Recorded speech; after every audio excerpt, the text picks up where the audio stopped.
Oh, ladies and gentlemen, we are live. Please, call your mama, call your papa, and call your friends, because the festivities are about to begin. And today, Friday, February the 18th of 2022, Friday festivities, Discord Live, a free for all, but moderated. Let's do it. Are you ready? Call your mama, call your papa, call your friends. The festivities are about to begin. Boom!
There you go. I think we got.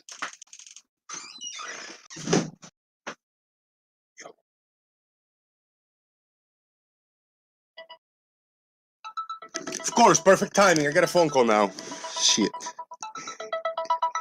Hold on, I got a phone call. I got a mute.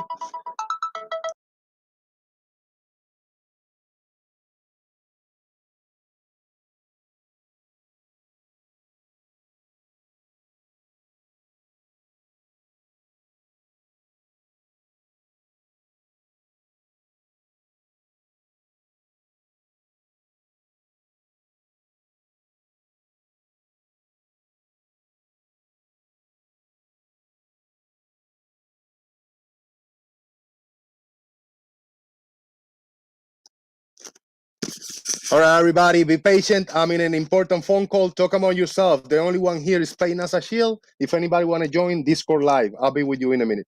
Boom.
Be patient, everybody. I'm almost there with you. I'm giving a very important information via the phone, but you cannot hear that. Hold on.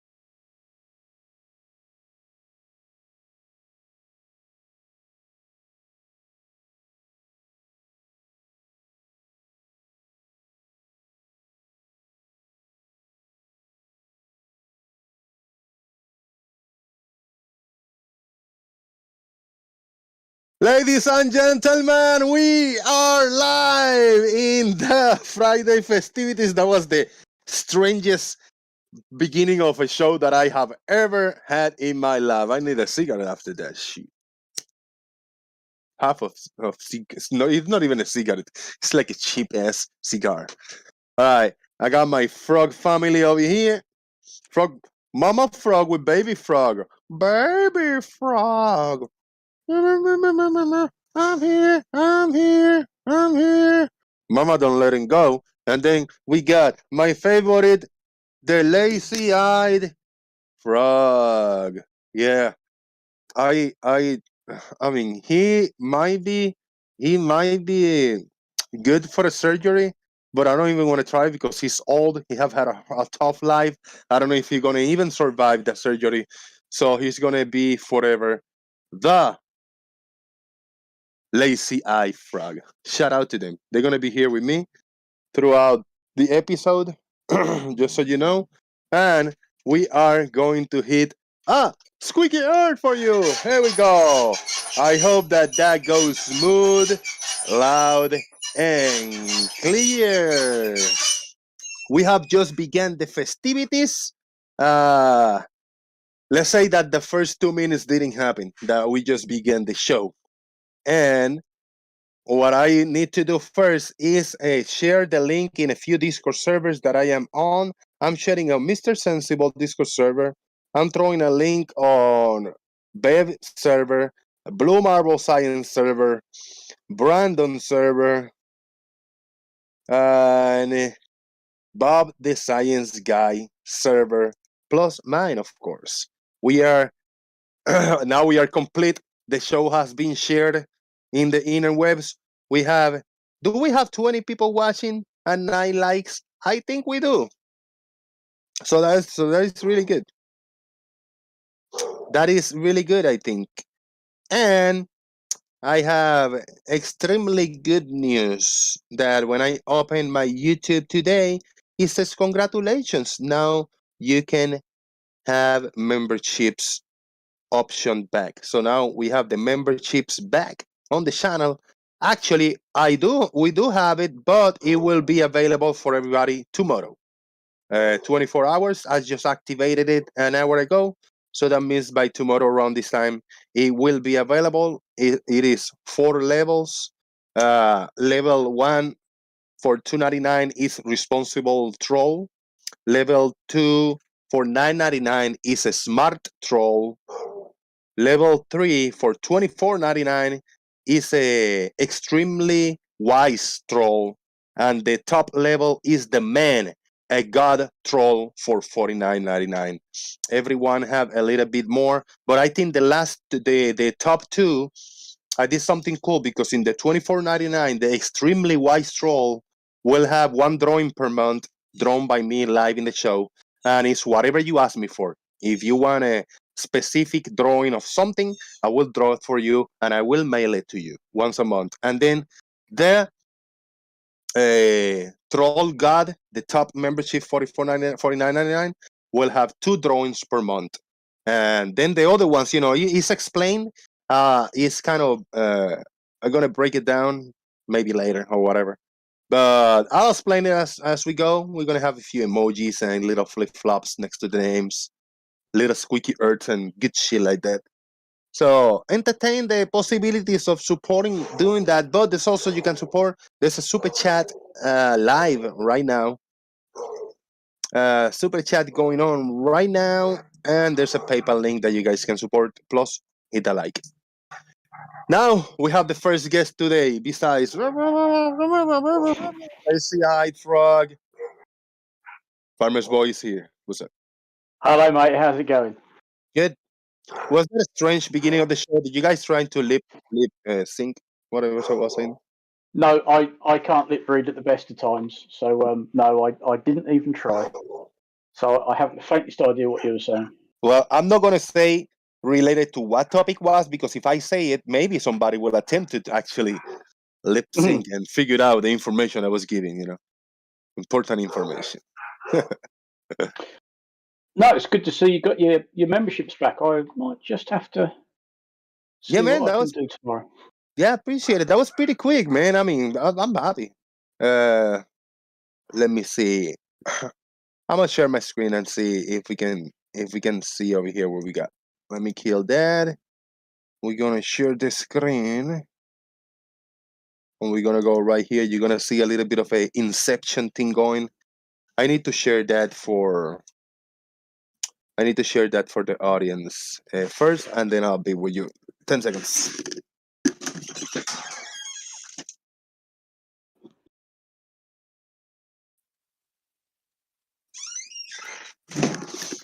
All right. Yeah, I'm not afraid of any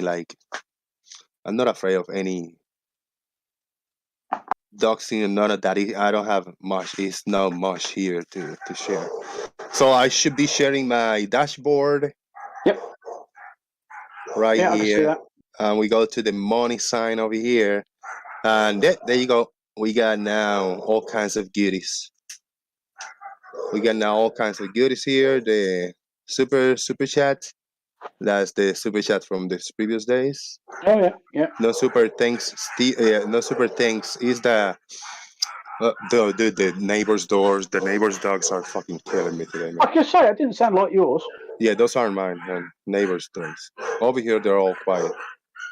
Fucking it. And then membership. Yeah. Like that. Yeah, membership. We got it. Now we have 4 categories. You see, responsible troll, $2.99. Smart responsible troll, $9.99. Extremely wise troll, $24.99, and the man troll god for $49.99.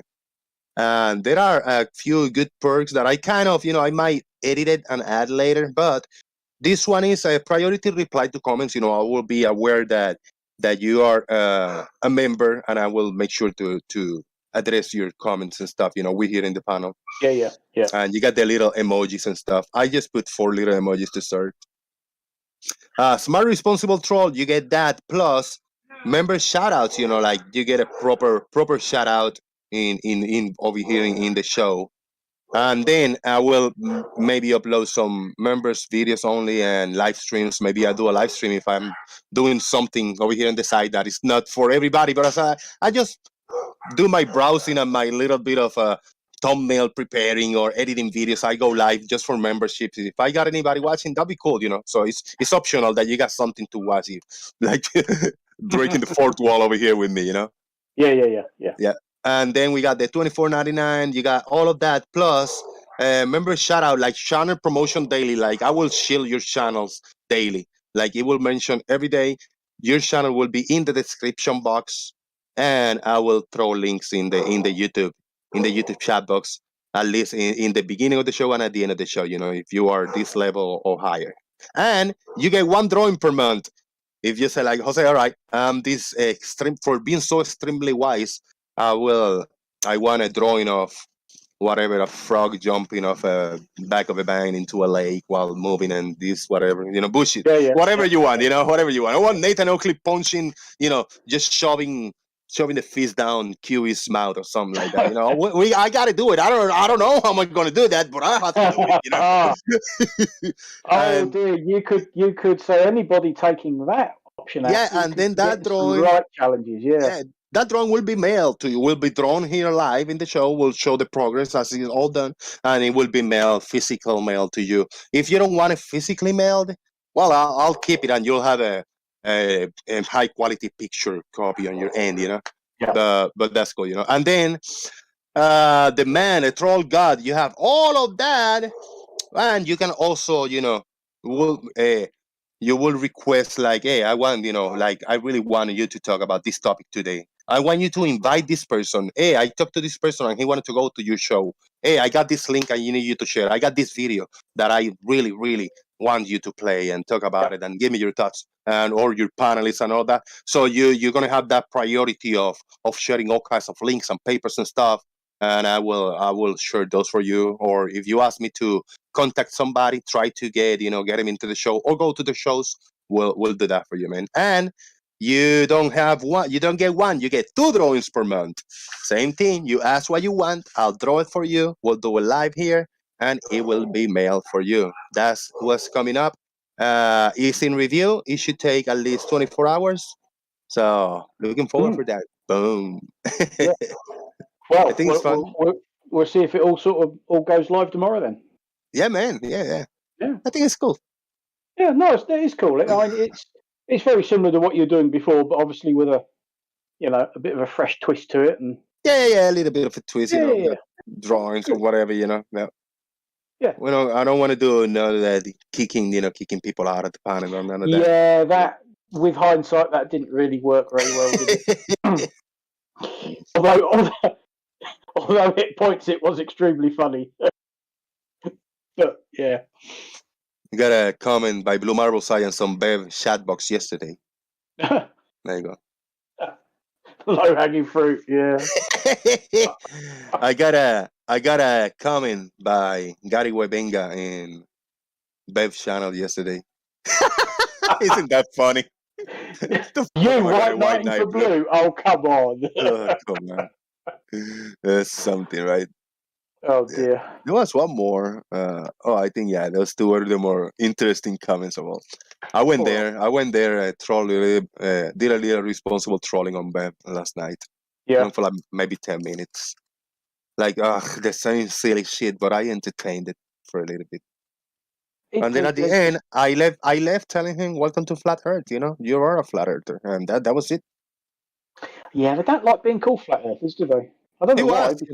Because they are flat earthers. That's their argument. They're not supporting a globe Earth, and they're not concave earthers. So unless they think it's some sort of tetrahedron or something, I mean, they're flat earthers. No, it's a physical geometrical shape for him. He draw any horizontal anywhere in the world.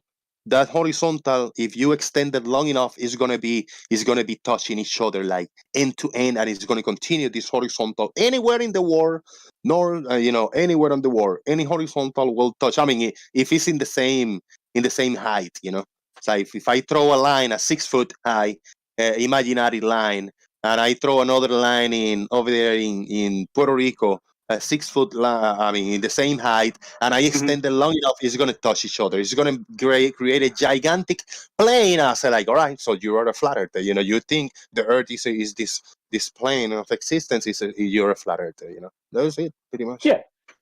I mean, the arguments they try and put forth to disprove them being flat earthers are just absurd. Yeah, it's absurd.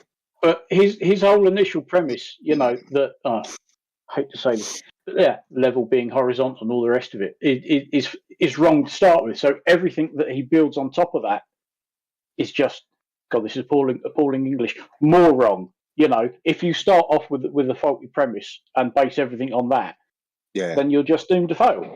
And I could if I throw out a horizontal starting from where I am, it will not be the same horizontal if StingRay was to do it. And we're only a few miles apart. And I tell you now, those 2 horizontals will not be parallel. And that's only a few miles. When you start sort of going across country, and even from one continent to another, it's patently absurd. Yeah. I gotta take me 1 minute to thanks everybody for being here. I already say, please hit the like or dislike support if you can. And a big thank you for coming in early in the show. My mom bakes cakes, is in the house. Joe Mungus was here. He said he's first. He came after my mom bakes cakes. Makes sense. Howard Moore. Howard Moore, what's up? Howard Moore is chilling at home today, not driving. That's good. Kick back and enjoy your time off. Zoom out, check out YouTube if you don't have to watch it, man. Just chill and relax. Zeb Tepe, what's up? Mark Ting, Lucky Fish Mars, going out of town soon, but just wanted to say thank you for popping in my live stream last night. Hey, cool, man. Lucky Fish Mars had a 300 subscribers special yesterday. I was listening in the background, lurking, and I pop in for like 30 seconds in the chat to troll Gary Webenga. That was funny. Yeah, sorry I missed that. Yeah. I was asleep. Stark Uter, what's up? He say, atrévete, salte del closet, tápate, quítate. I don't want to continue because I get copyright strike. That's a weird Puerto Rican song. Charlie Welch, what's up? Harmer Boy say boom with an emoji. Who else we got here? Earth is life.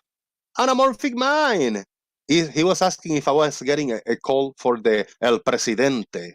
Maybe I was. The Kitsune Cavalier. No dumpster fire yet.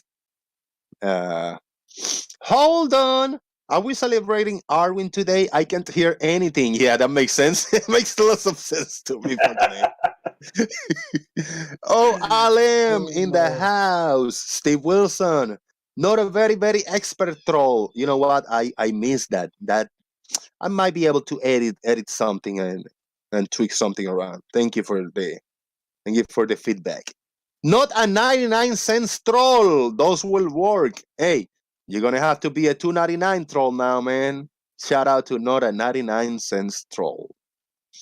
John Hawkins is in the house. He said, draw a picture of a baby seal pleading for a parking space. See? Hey, you getting the idea now? Boom. Slice Parkane, moderator. Shout out to Slice Parkane. Gosh of heck, fire. Hello, are you new? Because I am new. Hello, I'm new. Welcome to the show.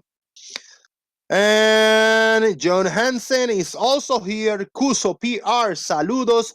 And Kevin Conrad. Kevin Conrad said later this year, SpaceX will launch 4 civilians into the highest Earth orbit ever besides Apollo missions, over 1,400 kilometers, 870 miles up, passing through the Van Allen belts. That's news to me. Thank you for that information. Boom. Shout out to everybody in the chat. I left it like open, right? Like an open. Shout out to everybody in the chat. And you were waiting. And no, that was it. Oh dear.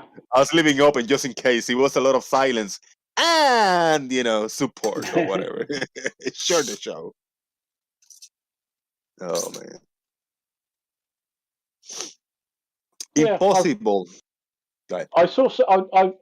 I've seen mention of that SpaceX mission, but I haven't really. I haven't looked into it at all yet. But it's interesting that they're actually going sort of through the Van Allen belts, because nobody's done that since 1972, I guess. Because everything that we put into space since has been in low Earth orbit, so that's within or underneath the belts, as it were.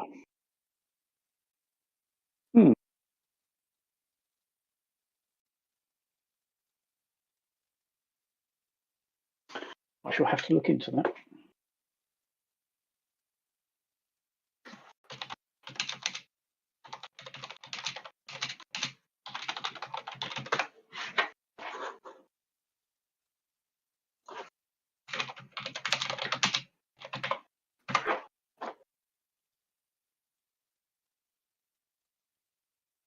How high was the last mission of civilians they sent?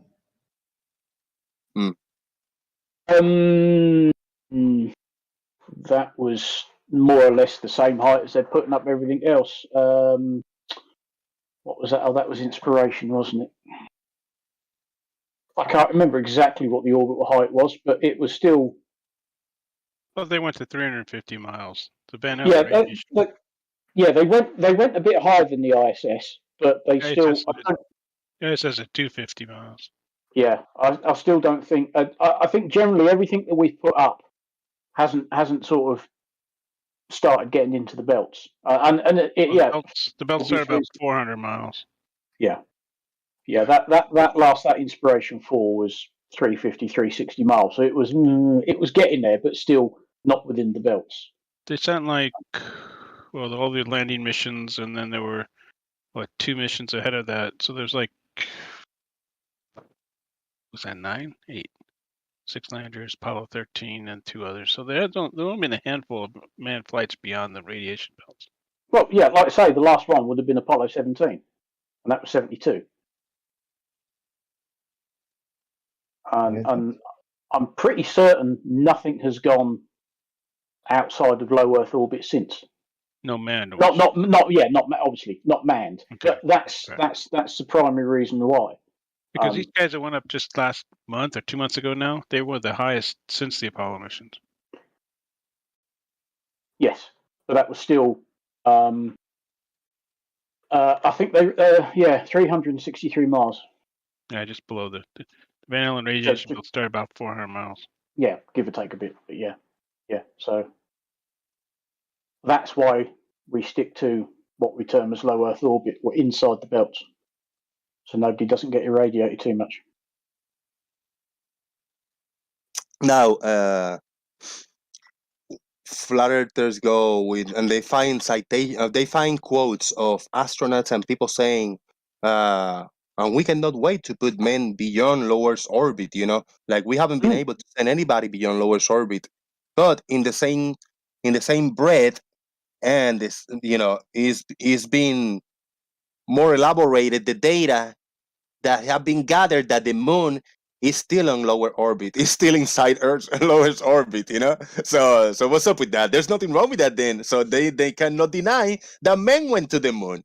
If they are saying, yeah, men have never gone past lower orbit, but also, let me tell you that the moon is inside low Earth's orbit, even though it's not inside low Earth's orbit, just Earth's orbit.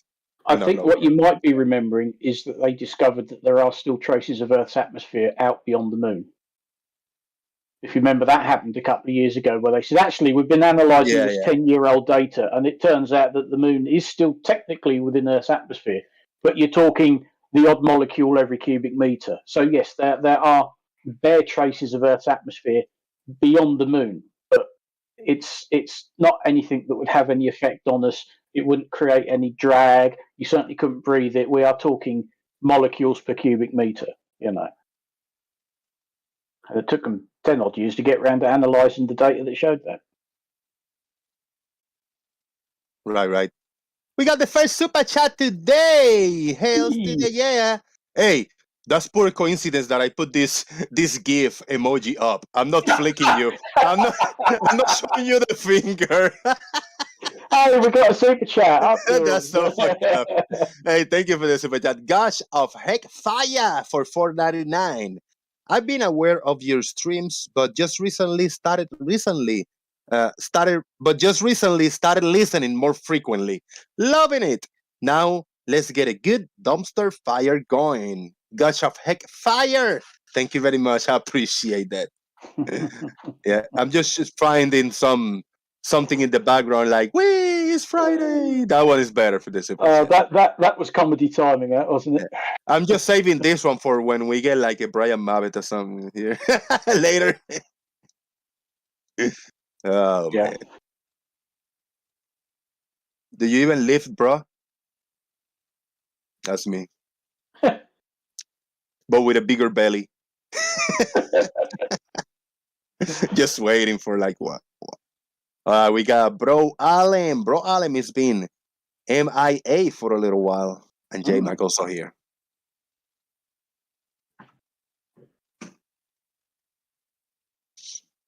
What's up with you guys? You alright? Strong silent types.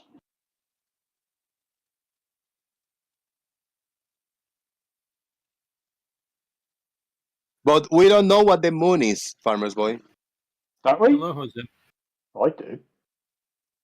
Hello, Alem. Hello, J-Mac. That was J-Mac. Good to hear you. Hey, we don't know what the moon is, J-Mac. What's up with that, man? We do. It's a big rock orbiting the Earth. Yeah. What? How is it? How is it? How is it up there floating? Is it floating? No, it's orbiting. Anyway, when I tuned into the YouTube, I heard somebody talking about Earth or the moon being in Earth's atmosphere, but it's really the geocorona. The Earth drags a bunch of hydrogen molecules behind it, and the moon goes through that, but it's not really the atmosphere. I think Farmer's Boy was mentioning there's really nothing there. There's a couple molecules. You can't breathe That's it. It is in technical terms next to bugger all. There's hardly anything there. But I just remember at the time, I think it was a couple of years back, that there was this big headline: "The moon is in Earth's atmosphere," and all the flat earthers went, "See, that's what we told you. Yeah, it's still in Earth's atmosphere." And then read the article. When they say atmosphere, they're talking a few molecules per cubic meter. It's nothing. That's why you should never believe science articles in the popular press, because they never get it right. No, they're like every other media source. They want that headline that grabs your attention, don't they? Exactly. I mean, we now call it clickbait, but the media and newspapers have been doing it for years. You'll see the headline and go, "Oh, really?" And then you read the article and go, "Hang on a minute, that ain't what you just said." The moon is cheese, no? If you watch Wallace and Fire. Gromit, Fire. yes, but no, it's not cheese. Why do I Sorry. hear? Well, farmers, you're talking about you can send you can send stuff past the Van Allen belt. You just can't send people past it, right? Because they would have to be like onions to have so many layers of protection against the radiation. We've sent like 20 some people through the Van Allen radiation belts. They all lived to tell the tale. Most of them lived long lives. And of course, the Van Allen radiation belts are a source of constant amusement, because the flurfers will use it as evidence that we can't go. And yet, who told us about the Van Allen radiation belts? Who sent up their first ever satellite to explore and measure and map them? The people they say you can't trust, and they lie to you. NASA. So do you believe NASA or not? I don't know, man. That was America's very first artificial satellite, Explorer 1, I believe it was called, and it was sent up there to measure the radiation of the Van Allen radiation belts. Now, what is going on here? It is the Earth rotating. And Yes, if you're watching my screen, yes, it is indeed the Earth rotating.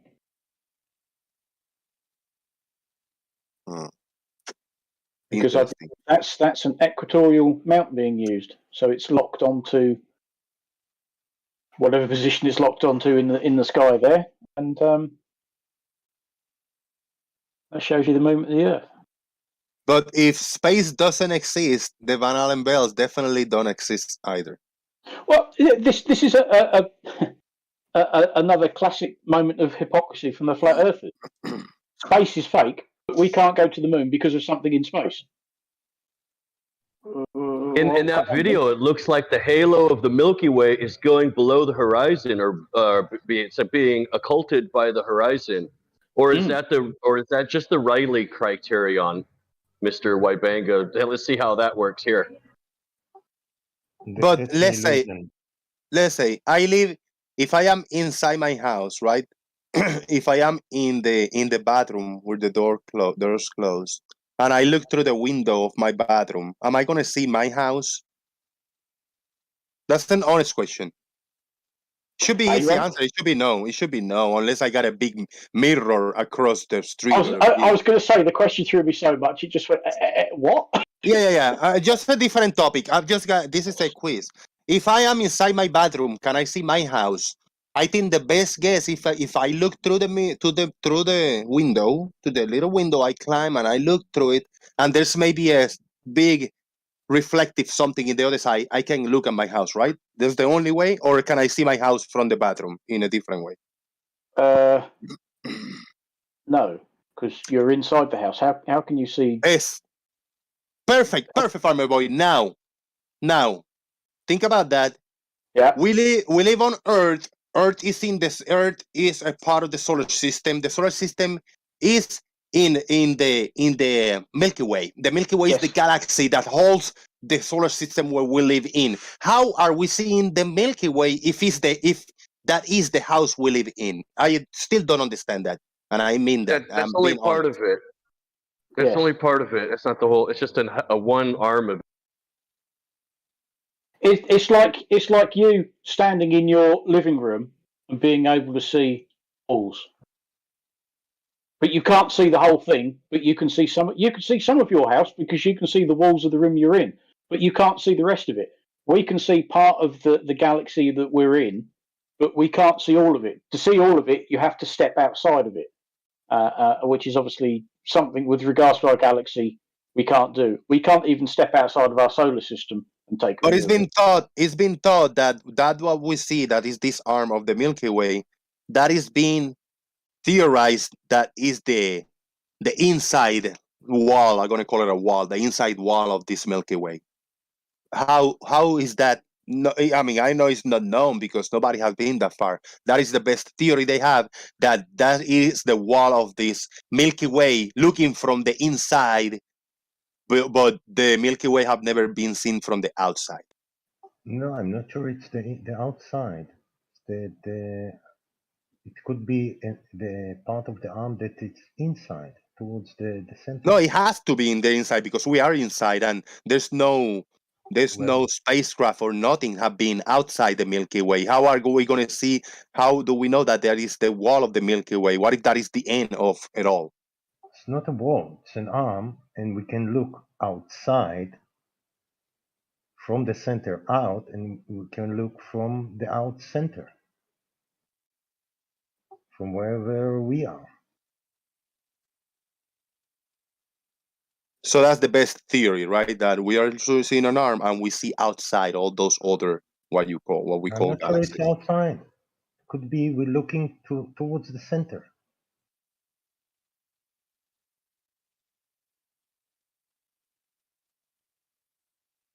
I think we can map the Milky Way the same way people mapped the Earth before we could see it from space or get far above it. But it still haven't been seen. Nothing has been that far. No, nothing's been outside. Nothing we have has been outside the galaxy. Nothing we have been outside the solar system. Solar system extends for fucking gigantic. No, we have 2 spacecraft outside the solar system. All right. That's a challenge. I'm gonna look for what is the distance to leave the solar system.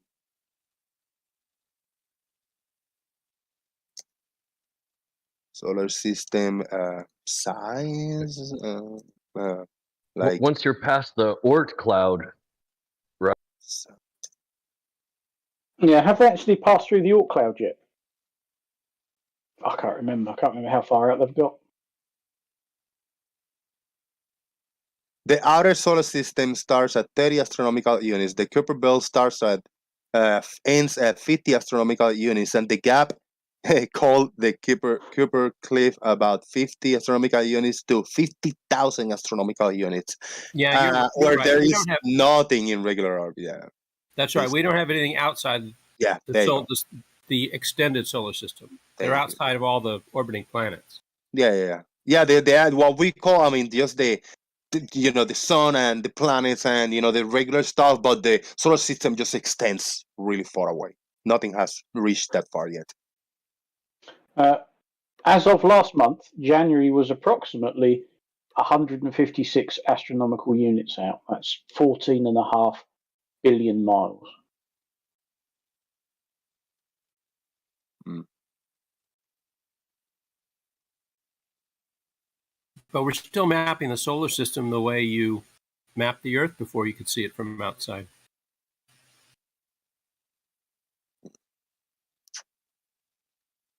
You can see nothing. You can see nothing from space, but CGI cartoons underwater universe. That's balanced. That's balanced truth. Oh well, there you go then. and there's going to be there's going to be millions of other solar systems as well in the Milky Way galaxy. Yep.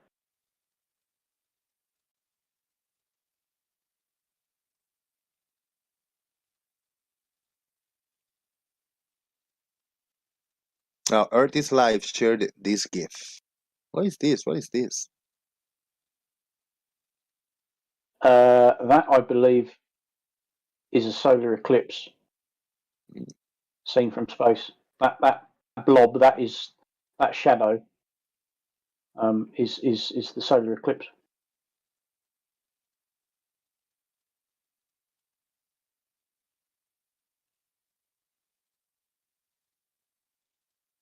Angry Dog say that Cooper, Kuiper, Cooper translate as a barrel maker. Earth is inside a keg. Boom. Drink up.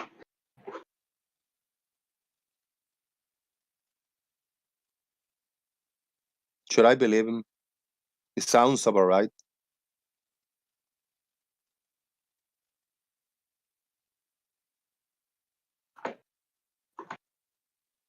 Oh, Alem, do you got any frog in Spain? You gotta send me a frog from Spain, man.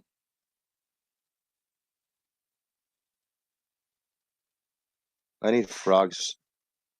I feel like I need more frogs in my life for some reason. I'm gonna start drawing frogs. He's nearly right. It doesn't mean barrel. It means Cooper. And Cooper was the bloke who made barrels. That's what a Cooper did. You go, you see? Patio furniture says boom. Now we Yes, Cooper is the Dutch for Cooper. Make it of barrels. Did you just call me douche? Who? Did you call me douchebag? You say something like that's douche. You're a douche. No, Dutch. Oh, sorry. Cooper is a Dutch word, and it's Dutch for Cooper. Like the actor. Cooper's a barrel maker. Yes, Cooper as in barrel maker. Yeah, that's what the word Cooper means. What do you want frogs for? I can give you a barrel of frogs. Cool. Do you want live frogs or? They do eat them here. I have eaten them. Frogs' legs. They're all right. Tastes kind of like snails. Snails don't taste a bugger all, except the garlic they're in. What size are those frogs that you eat their legs?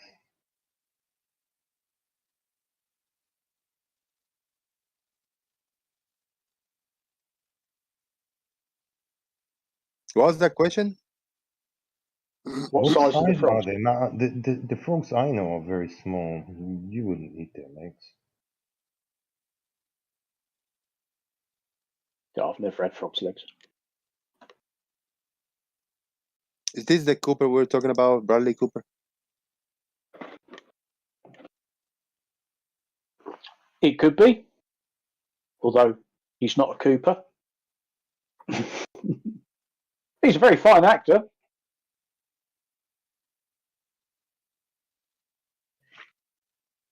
I thought he did very well in the A-Team.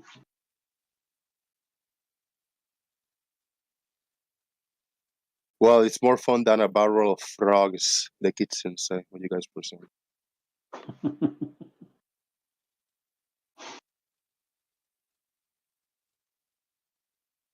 RT96 have eaten frog legs, and they taste like people a little bit. Shout out to RT. They taste a little bit like people. I never eaten people, but I never eaten frogs. I think if I want to eat people, the closest I can get is eat frogs. Yeah, makes sense. I've never eaten people, and I've never eaten frogs. So if you want to taste the taste of frog, eat a people, eat a person. Okay. I think you get in trouble for doing that sort of thing, can't you? But it makes sense, you know. Well, wouldn't it be easy just to eat a frog? Then you know what a frog tastes like. Well, you might be squirming for small chicken legs lookalike thingies. You know? I might be a bit squeamish if I knew I was being a cannibal and eating a bit of a person. Yeah, I don't know about that. There's a bit of a difference between having a lick and the nibble and actually eating the damn thing. Blimey. Balanced truth. Do you share voice calls? Do you do Discord thing? Join Discord, talk to us. Let me see what link he posted there. I'm gonna mute it, and I don't know what. And welcome back. I'm gonna put closed captions is unavailable, but yeah, I don't know what channel it is. I don't know if we're gonna get like copyright strike or none of that. So I don't want to take a chance. I'll play a little snippets. Technology that I'm talking about. What is this? One of the reasons for this, I will read this paragraph from the webpage of December, such as the VRML repository, VRML. So this went that music get copyright strike Could you tell so if this fast. image is taken with a phone? So fast. We had an eclipse in Australia and copyright strike. spun it around. You would just search. If you want to tell me specific segment, give me a timestamp and I'll see. We'll see what we can do. That was very strange. Yeah.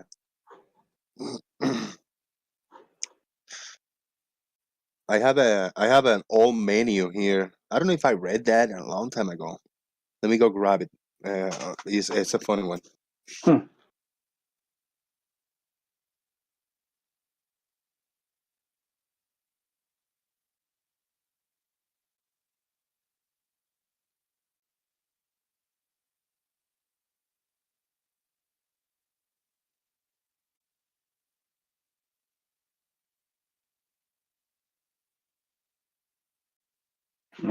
There's some very strange videos on that YouTube channel.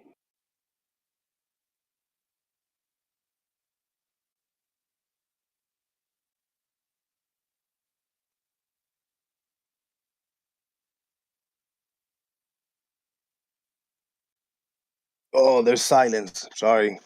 No, I was just having a look at that YouTube channel. I just find a conspiracy and pick one. You know. Okay. Yeah. Nuclear All hoax, Admiral Byrd, mud floods, you name it, it's there. Okay. Yeah. This is a physical paper menu that I have here. It's an old school one. I'm gonna share it on the Daily Boom sensor. I'll share the screen in a minute. I just gotta share the two images, the front and the back. And it's a really, really fun. I was reading the other day. I said, like, damn, this is genius. And it is by the prices. By the prices, it's really old. That's all I gotta say. It's Okay. not from the I don't know. It's not from the 70s or 50s, maybe before. Blimey. It is. Yeah, I think it's really, really old. Maybe from the 20s, 30s. What, the prices are in cents and not dollars? Yeah, 25 cents, like menus. Yeah, that's old then. Alright, I'm gonna share the first image. This is the front. This is the front of the menu right here. It's roosters, cows, and pigs. Texas Pit Barbecue, the toughest meat in the White Mountains. Longhorn Palace. well, that ain't selling me for a start. I don't want tough meat. Let me sit there, cheer this for hours. That's a good start. That's a good start. Yeah. Now we go with the menu right here. We have the menu, the real Texas Pit Barbecue from Contented Cows. Those are happy cows, right? Contented cows. Well, that's all Happy cows. Yeah. The sandwiches they are served with a few chips of burnt potatoes. The chicken, tough but can be eaten. The pork, not worth a damn either.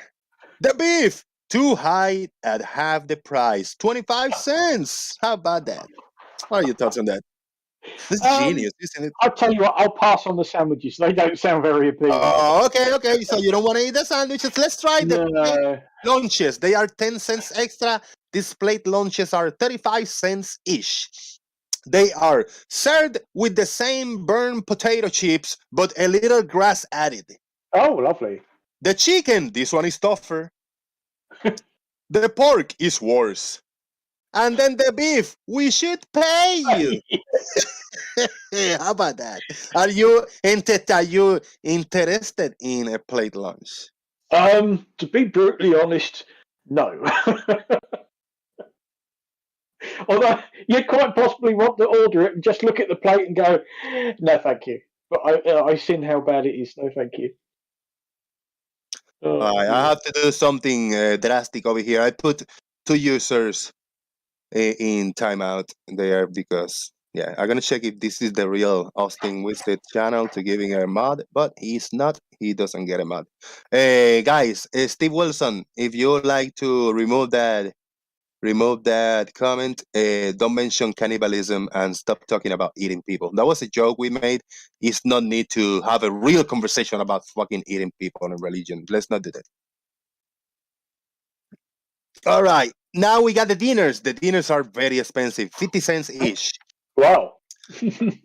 These ones are served with more burnt potato chips, the same old grass, but a cup of liquid thrown in, and a little ice cream made from buttermilk. That's not bad. The chicken is too damn tough to eat now. The pork, your guess is good. It's like really bad, I guess. And then the beef, your shoe soles are better. How about that? You could have the beef, but eat your shoe instead. Yeah, that's it. It's not selling itself very well, is it? No, it's fantastic. And then we got the specials. We got pork ribs. If you can find any meat, you are good. Oh, now per plate.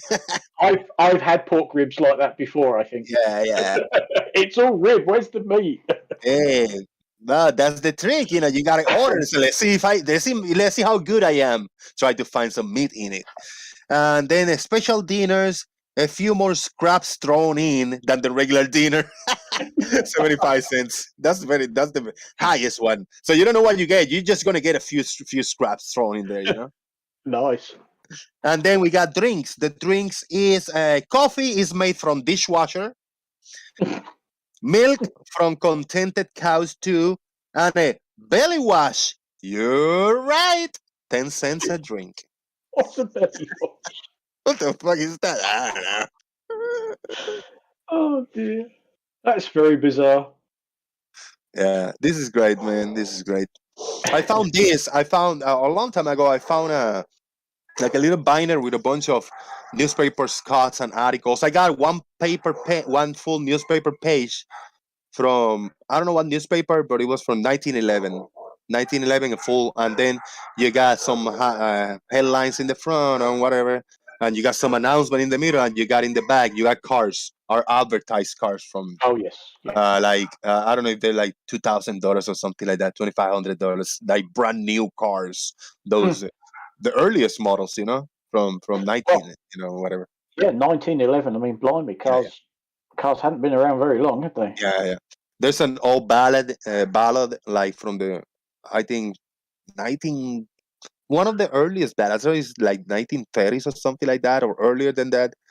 And there was a copy, one old copy of the Declaration of the Independence, but it's like an old parchment paper copy. It's not the very expensive one, but it's one of the early 1900s one, you know. Yeah. And there was one more interesting thing. And there's a written paper. There's like 3 written papers with names and dates, like birthday and death date. And the birthdays were like 1840s, 1850s, 1860s, and then the death dates were early 1900. Or there was like a little dash, like 1885, and then the little line, and then it was blank, like it was the person was still alive when the note was written, you know. So that's really cool, man. I got those things. Cool. I don't know, I'm just watching sometimes like, damn, this, I don't know who had this back in the day, but this is fucking old, you know. Yeah, if it's a genuine article, that could well be collectible, because people do collect stuff like that, you know. Yeah, those are handwritten papers, like a small notebook, like cell phone size, like maybe 4 inches by 6 inches, you know, like a little paper notebooks. You got the lines like a school notebook, but smaller size. And Yeah, you yeah. got those handwritten by pencil, and they're a little washed out, but you can still read it. Yeah, that's good. Yeah, I don't know who they yeah. are. I never even attempted to Google any of those people. I might one day. Well, it could well be that it's that long ago that you wouldn't be able to Google them. You'd have to go and look at, paper records and things. Yeah. I think if you go back far enough, it's never been digitized. It's never entered the electronic world. Right. Yeah, maybe like family records or something. Maybe friends, family, neighbors. Who knows what it was? Yeah, yeah. Maybe clients of some kind. I mean, back in the day, you'd have town halls, churches, things like that. They kept records of things. It was the traditional births, marriages, and deaths, and you have these huge registers, I suppose. Listing who lived in that parish when they were born, when they got married, when they got died, going back hundreds and hundreds of years. I think stuff like that is, chances are it's never been digitized. You can't just Google it. Some of it, I suppose some of it has, but I'd suggest that a fair swathe of it, it just exists on paper. Right. Sorry, Sean Hawkins. I mean, I think it was the only. I couldn't read too far, but I saw the last 2 or 3 comments of you, and it was about cannibalism and shit. And if I asked you to delete those, you were gonna start arguing like, "Oh, that's okay. What do you want me to delete? This one, I didn't want to go through that, so I just deleted those messages myself by timing you both out. So let's not mention any of those. Can get controversial and personal issues. They can get touchy, and YouTube don't like playing with touchy subjects like balanced truth, quickly threatening to report people. I don't appreciate that.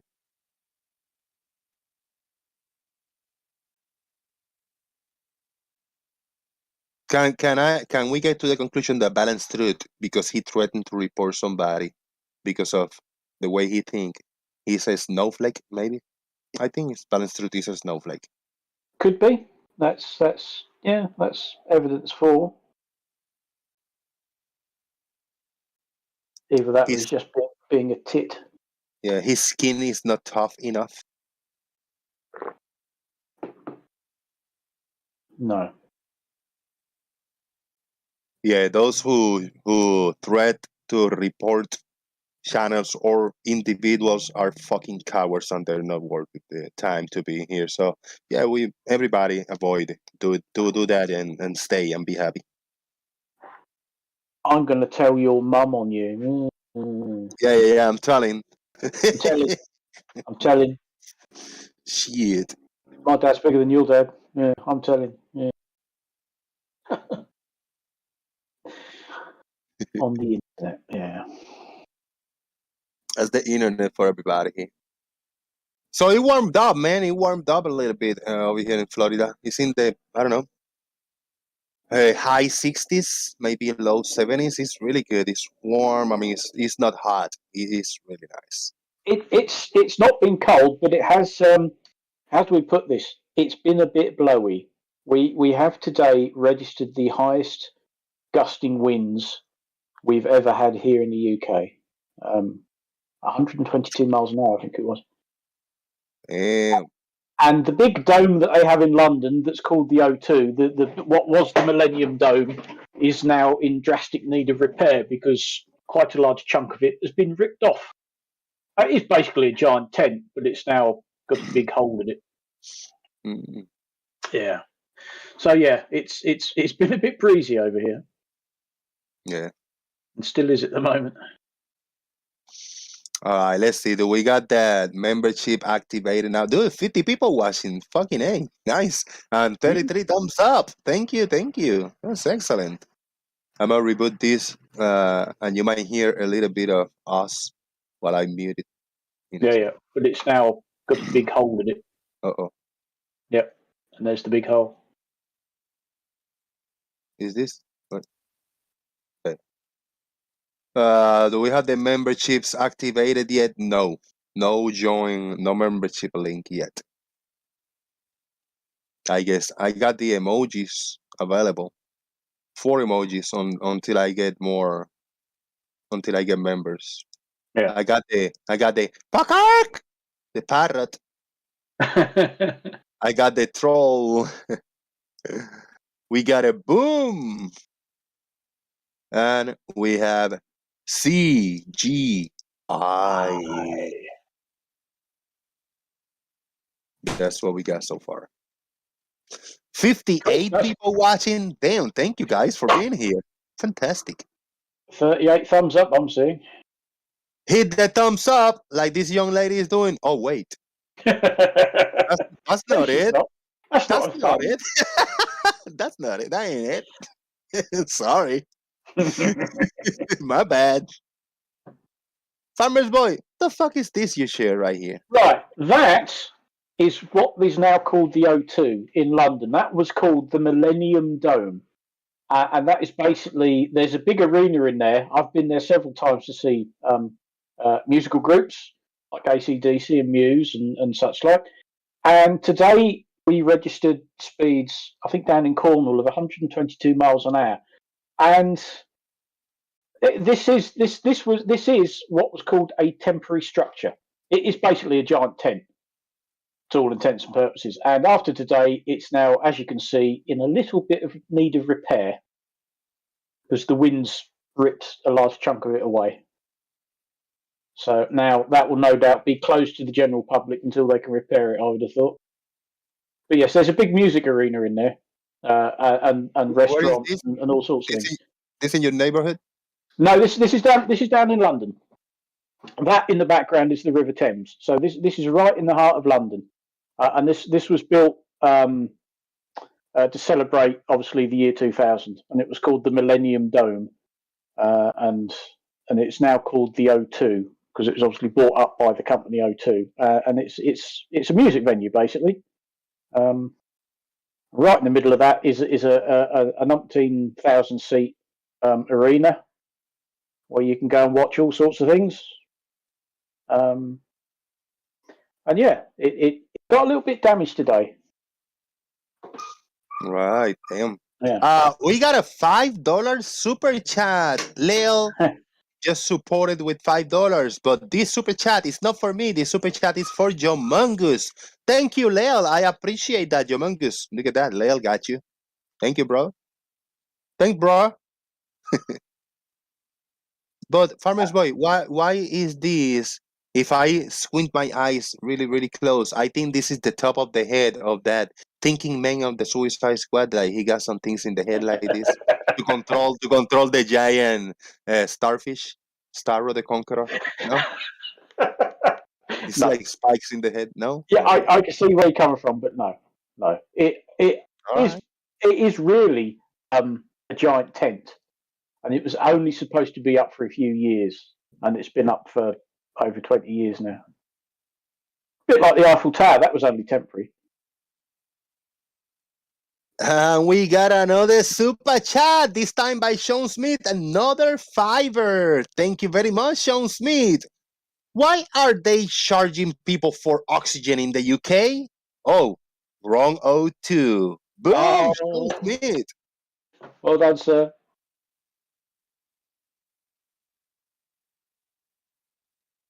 And we got a $2 super chat by Leo, and he typed that very smart because he didn't have enough characters. But I must say, Lemon Bird, Lemon Bird, Lemon Bird.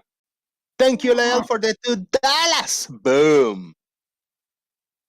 You ask, and I shall give.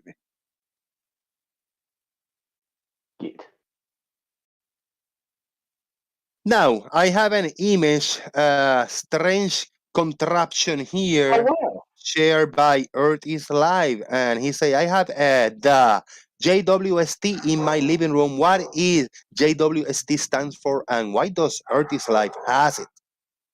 Well, the JWST is the James Webb Space Telescope. And he would appear to have a scale model of said telescope in his front room, because obviously he couldn't. The real thing's nearly 1 million miles away, and he couldn't fit it in his house. RT96 with $5. Design for 5 years, up to 20. Oh, just like the mirror. Yes. Shout out to RT96. Thank you for that quote, brother. What does that mean? The mirror. What is the mirror? The Mir was the Russian space station that was up there mainly during the 90s, before they started building the ISS. I did see it once. That was only supposed to be up there for a few years, and that was up there for ages.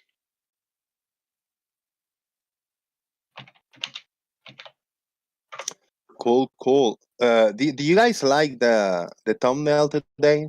I should start sharing my thumbnails, man. I put a lot of love on my thumbnails, and I never say them. I mean, it's not like taking a shortcut, but I find the base Google image, whatever. Oh, that's you as a Jose. Jose. That's an Elvis. Yeah. Elvis. It's Elvis as a Jose impersonator. Look. Yeah. So I put it. I just find just a regular good old image on Google, and then I just I tweak it around a little bit. yeah. The Jose Elvis with a frog, of course. Yeah. Hashtag free the frogs. Yeah, look at that. Yeah, with the lazy eye frog, I had to adjust this frog emoji so he can have a lazy eye too. Oh, he's got to have a lazy eye. Yeah. Yeah, he does. But look at that, man. It's like me. It's like the real me. When are you going to do a picture of the cow then? Right. I think you'll have a go at the cow. Yeah, man. I love that cow. It made me sad, man. It made me sad. It was like a big baby. Is it big though? Yeah. It's like a big baby. I know. It did look so sad. Yeah, big, sparkly eyes, one tooth, man. Yeah. Well, Lemonbird has been summoned, and he showed up. Leo, thanks that. But then, first, let me read this $2 super chat by Witsit Gets It Sock account. With a $2, he say, bro, Alpha Omega, Picos Peppers, bro. Witsit Gets It, thank you for the $2. Boom. I can tell that's not the real Witsit because that nearly made sense. I hope I did good by reading that. I'll read it again. Bro, Alpha, Omega, Picos Peppers. Boom. Thank you. Lemonbird, Leo summoned you by a super chat. Oh, I was just chilling in the infernal realms and I thought I heard something. Hey, Leo, how you doing, man? Thanks for having me. Thank you for being here. Oh, thank you. I don't know if Witsit quite sounds like that when that super chat from that sock account. I think he sounds a bit different. Yeah, more hyped up. Maybe more hyped up. Yeah. Spitting that red pill, not everybody understands, but one day we will. I did an exercise earlier, and I asked a question to these guys, and they answered me. I don't know if I'm satisfied with the answer, but Lemonbird, I'll ask you, right? This is a off-topic question. If I am in my house, right, in a bathroom, in any house, big building, and I am inside one room inside the building, am I able to see the building that I'm on? Am I seeing the building that I'm on? Yeah, from the inside. Right. So I can see a little bit from the inside. Can I see it from the outside? Can I tell how the building is, me being in the inside? Not really. You'd have to be outside of it to really tell. Unless inside the building, I am able to walk all around the parameters of the building, and then I can do a really good speculation on the outside shape of the building, even though it could be different, but at least closer, right? I guess. Yeah. Are you talking about how you'd have to see the whole Earth to see what its shape is, or something like that? No, not at all. I'm talking actually further away about the Milky Way galaxy, which they say, look at a picture of the Milky Way galaxy. That's the Milky Way galaxy in the stars. I said, like, wait, you telling me that is the Milky Way galaxy, but isn't that the home we live in? We are told, we Earth, the solar system, and then this gigantic Milky Way. How am I seeing the Milky Way if we are inside it? What do you think, Lemon? I mean, they assume that these. I guess the questionable assumption there is we assume that these satelloons are basically going away from the Earth and out to see the Milky Way galaxy. It may just be satelloons above the surface looking at a galaxy. So I guess the main thing is, what's the key assumption? Do we leave this ball Earth and go outside to see the Milky Way galaxy, or are we just really over the flat surface looking up into the sky at, some sort of Milky Way galaxy-like cloud that's, just over the flat surface? I mean, I guess we'd have to look at the assumption. Which do you think? Do you think that we actually leave Earth to look at this stuff, or do you think that we're just right over this flat surface looking at it? Oh, no. I think, look, I'm sharing a picture that Hold On just shared, and I am asking, how is this, this image, how is this known about this image? Because if we live here in the Milky Way, if this is where the solar system is in this dot, and maybe what you're seeing is a little branch somewhere around here, how can you tell me that this is the shape of a Milky Way if it's even a Milky Way, I just don't buy it. I call bullshit on this image right here. How is it known? I mean, we do take a couple things on faith, but I mean, the Milky Way galaxy has been, pretty commonly seen and known, I think, throughout most of, recordable astronomy history. As far as I can tell, it hasn't really changed. Some people, I think, said that the Milky Way was like damage to the firmament or damage to the sky from trying to break through or something. There's different theories about what, if anything, the Milky Way actually is. But most people assume that it's more or less, the way that it's pictured anyway. All right, I am being corrected. This is not the Milky Way. This is the Andromeda. So he say, we live here in the Milky Way. Can I get a picture of the Milky Way? There are thousands of pictures of the Milky Way. I mean, I've seen that, but I want to know how is that known, the shape of the Milky Way? Then the Andromeda, well, it's being, expanded or whatever.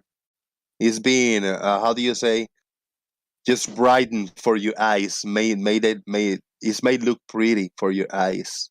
But nobody knows exactly. Maybe you see a little dot of light with a couple little shades of colors, and they think it looks like that. But then the Milky Way, I don't know what image I should share of the Milky Way. There are so many here, and anything I share is not real. Sorry, go ahead. It does make you wonder, did they actually get outside that galaxy to picture that, or were they just over the surface looking at some sort of cloud-like effect that's up there over the flat plane? Like this image I'm sharing right now. This is what they think the Milky Way looks like, even though we are in such a minuscule segment of it. That's what we are taught. That's the way we are taught. The uncanny artist conception. It sends my conspiratard radar off. I'm like, does it really, look like that, or did they really go outside the galaxy to take a picture of that, or no, nothing? I'm already being clarified. Nothing has been even outside the solar system completely. Nothing ever have been man-made. Nothing has been outside the galaxy at all. Yeah, the Milky Way, our home selfie. Yeah, that is the most impossible thing to make. And yes, there is some rendering of all the collected data. But there are examples like Andromeda where we can see it because we're on the outside of it looking at it. And we can see so many of these other galaxies, and we can compare them all together. And yeah, the artist's rendering of our own is the most subjective. Interesting. And I guess you're always going to need to have some sort of subjective rendering of this stuff. I guess the question with any sort of representation, is how much does it match reality and how much, doesn't it in the case of NASA's Well, we don't CGI need rendering? artist render the other ones like Andromeda and the Spiral. We don't artist render those. We just photograph them. Yeah. It's called a typical spiral galaxy because most of the galaxies we see are spiral like that. So it's Occam's razor. Pretty safe guess. The question is, how do we know the shape? So this photo, sorry, this image that I got here, you say it's a photo, Larry. It hasn't been altered. Oh yeah, that is a backyard photograph by Celestron 8-inch reflector telescope, and that is one frame, except it was collected for like 4 hours. So yeah, that's just a photograph. I don't argue with you. I don't know about this, but it looks too crisp, too detailed. I don't know. I just don't buy it. And it's my incredulity. I don't have anything to back up. I'm just saying, I just don't buy it. I call bullshit. That's me. You should stop over at the YouTube channel of Chuck's Astrophotography. He shows a lot of that shit real time. And yeah, this photograph that I put up there for my friend, not my rig, is typical. Many people that once they invest in a few $1,000s of equipment take very similar photographs. Lemon, do you think I should maybe adjust my pens a little better and commit more to I call bullshit because of this or that, and maybe bring more energy to my claims of I call bullshit? Or you think is okay? I mean, I'm happy with what I do because I don't have anything to back it up. I don't have anything to be sure that this is real or not. I just don't personally believe it. Well, like you say, it would be nice if you could vocalize the reason for it. Sometimes people can't vocalize the reason for it yet. They can vocalize one later. But, like we were saying yesterday, even within a question is an answer that's implicit or a range of answers that you would tend to accept for, whatever question you're talking about. Like, is this real? I mean, if you showed me a unicorn, and you ask me if it's real, I'd say, nope, that's outside of the range of acceptable things because I don't see animals that are typically colored like that. And so, it's understandable for you to call BS because something about this is outside the range of possibility. Now, if people can give you a significant reason why you should trust it, and a reason for you to submit your senses and your incredulity to say, okay, I'll accept that this could be true, that's something else. But with the level of CGI rendering and computer modeling from, these organizations, there's going to be this uncanny valley where you can't quite tell if it's real anyway. That's always going to be there. So in this era of fake news, fake photos, CGI that's really removed from reality, that's natural. So we just need to keep investigating until we have enough faith in what's being said and say, okay, I'll trust it or I'm not going to trust it. This one look legit.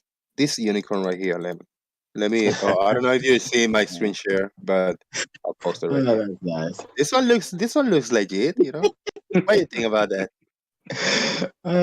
Maybe. I mean, the colors that they have for the unicorn are so wild. Animals do have beautiful plumage if you're talking about like a unicorn or something, but something like horses, they have kind of these muted colors. It just looks like a regular horse with a horn stuck on top of its head if you're talking about the wild fuchsia, My Little Brony unicorns. I mean, maybe, but you normally don't see animals with those combinations.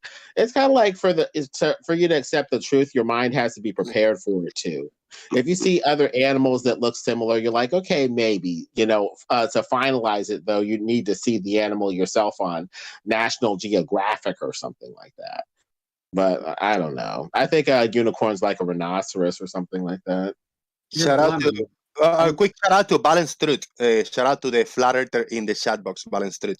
StingRay, welcome, brother. What's up? Got it. Yeah, Lemon, couldn't you have on National Geographic CGI unicorns?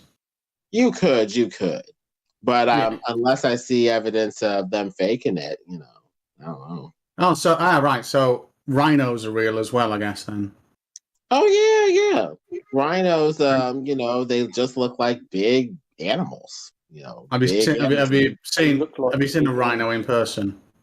I have not. Mm. Why are you accepting that they're real then? Because people have been to the zoo, and I think that it's provable. Well, I think it's within the realm of provable things. Okay, so if I say that photo that Larry mentioned that Jose brought up could be photographed by you and has been photographed by many, many other people, that's acceptable then as well? It would probably wear me down. I mean, if I have a bunch of people around me saying it's true, I might just relate to it being true based off of peer pressure and being worn down. But the moment I see any inconsistency in the narrative, my ears may pop up, they may not. And just one thing, you're mentioning Uncanny Valley contextually wrong. For a galaxy like that, where you can compare something with the human eye and your own experience, all you're doing is basing it off reality. Uncanny Valley is primarily against organics, whereby we can determine that it's not real, even though it looks real. And that Uncanny Valley it's a way of realizing something's wrong, but not being able to pinpoint it, or being able to kind of not have a fuzzy kind of idea of what's not right. You can't do that with galaxies that much, because the average person doesn't, can accept a galaxy and say, oh yeah, that looks like a galaxy. They have to say, oh, this could be a galaxy, but I've never actually seen one with my own eyes. So Uncanny Valley is a wrong term to use in that. Well, I would use it to say that, there's something digitized about that rendering. You're seeing the computer model, and then the question is, okay, it's a computer model, fine. Does this actually represent reality? Because with all the deep fakes and stuff like that, it's a vital question. It's easy to put anything together digitally, even off of true information, in a way that doesn't really quite reflect what actually is or is reality. And so that question still needs to be asked. What are we being presented? And is it, a true, quote unquote, rendition of reality, or something that's, off? And that's why I would use Uncanny Valley. Something about it is just off. This one look real to me, Lemon. This one look real to me. I just posted in the Daily Movement Sensor. I don't know. Nobody can tell me that's not a photograph of a unicorn. It is real. Yep, unicorn confirmed. Yeah, playing piano too. Yeah. I mean, I guess for that, the reason why somebody wouldn't accept something like that is the combination. It's obviously it's in pieces. It's in parts. The parts don't go together. That's a horse's head on top of what appears to be a very humanoid body. So you don't normally see things in that combination. So at that point, people would be like, I'm suspicious. I've never seen anything like that. And we already have parts that are separated that cover that, with a horse that is whole versus a human that is whole but not together. Look, there's another unicorn. I don't. This one look human. This one looks less humanoid because it looks more robotic. Hey Jose, where'd you get a picture of my neighbor from? Hey, there you go. No, I feel you, Lemon Bear. But it's funny, man. I was talking about real photos of unicorn, and there we go. We got a few. This one actually is taken by Sean Smith. I think this is Sean Smith right here. He is a unicorn. No wonder why he haven't gotten a face reveal yet. Mm. Boom. That's funny stuff. But, we can't prove everything, so we do have to use some faith. The question is our faith justified? Are we having faith in anything consistent or inconsistent? And the thing that makes flatties just go crazy is what appear to be harnesses pulling on their clothing in space, like they're trying to fake space on some level. They could be telling the truth about some of these other images or stuff, but then at that point, there's a bit of a trust crisis. It may not be agree to that, though. That is true. But And yet people, we've like never you seen a say, don't harness. believe them. What's that? We've never seen astronauts in harnesses the way you claim that you've seen them. You can't show me a picture of an astronaut mimicking zero G in the harness. Let's bring you can't. Nobody has. Yeah, let's bring a little bit more close to reality because there was a big event on Earth.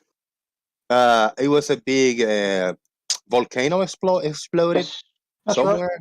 and I think we have a GIF, an animated image over here.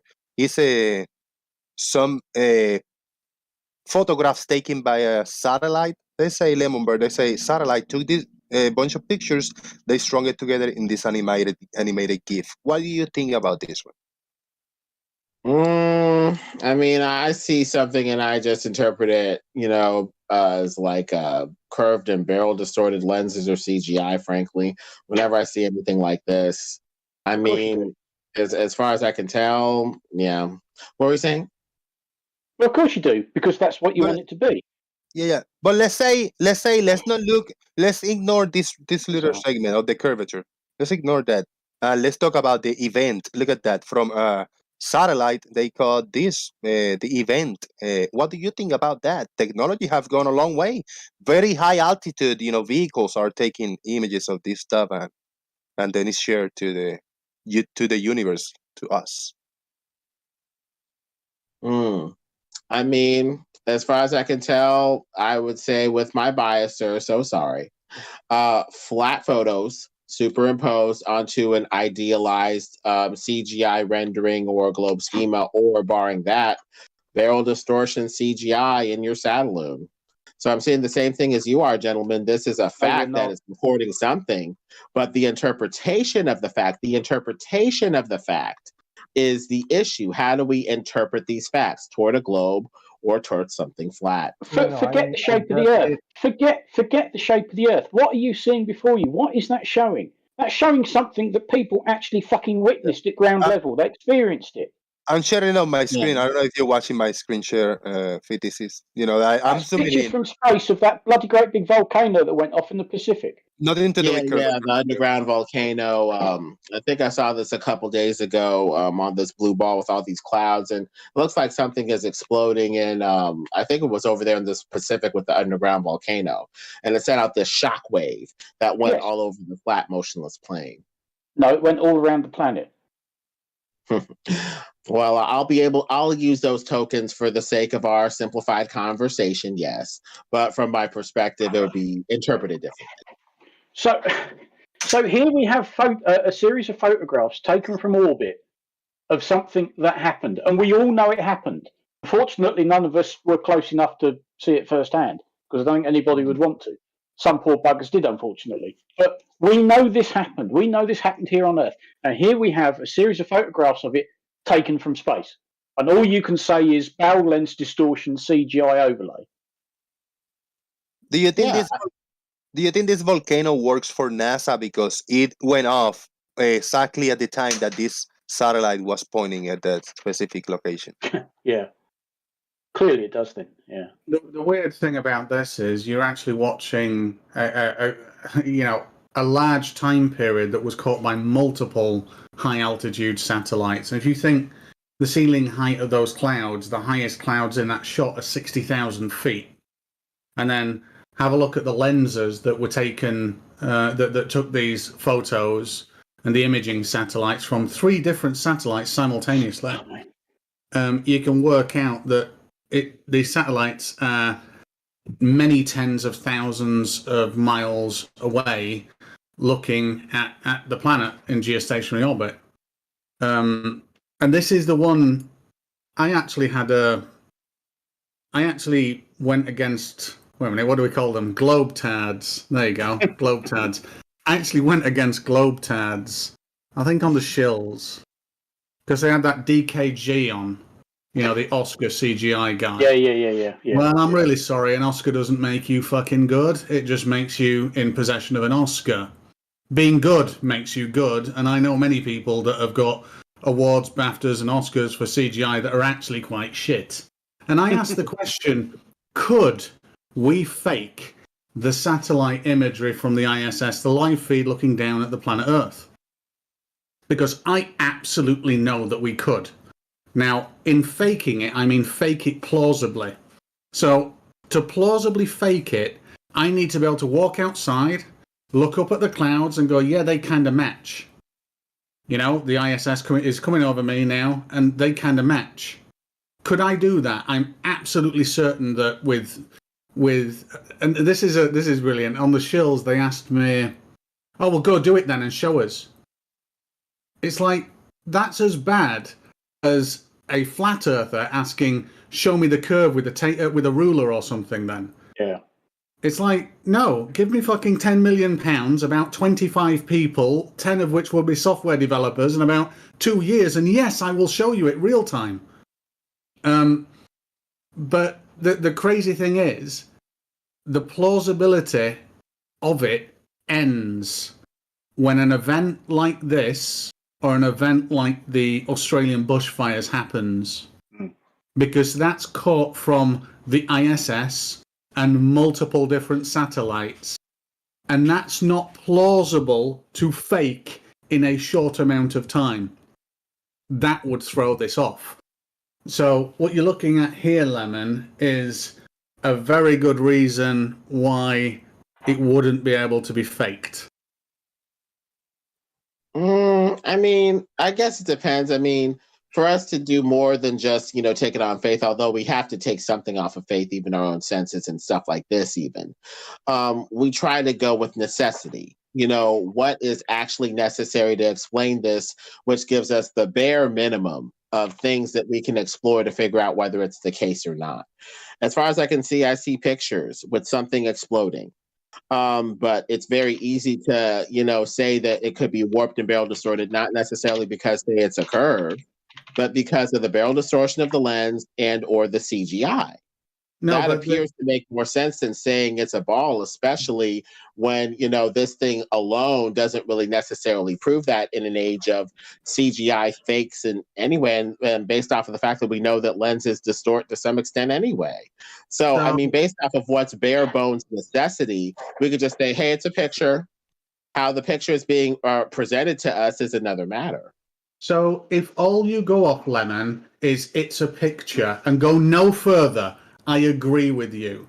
And if all you go off is lenses distort and go no further, then I agree with you.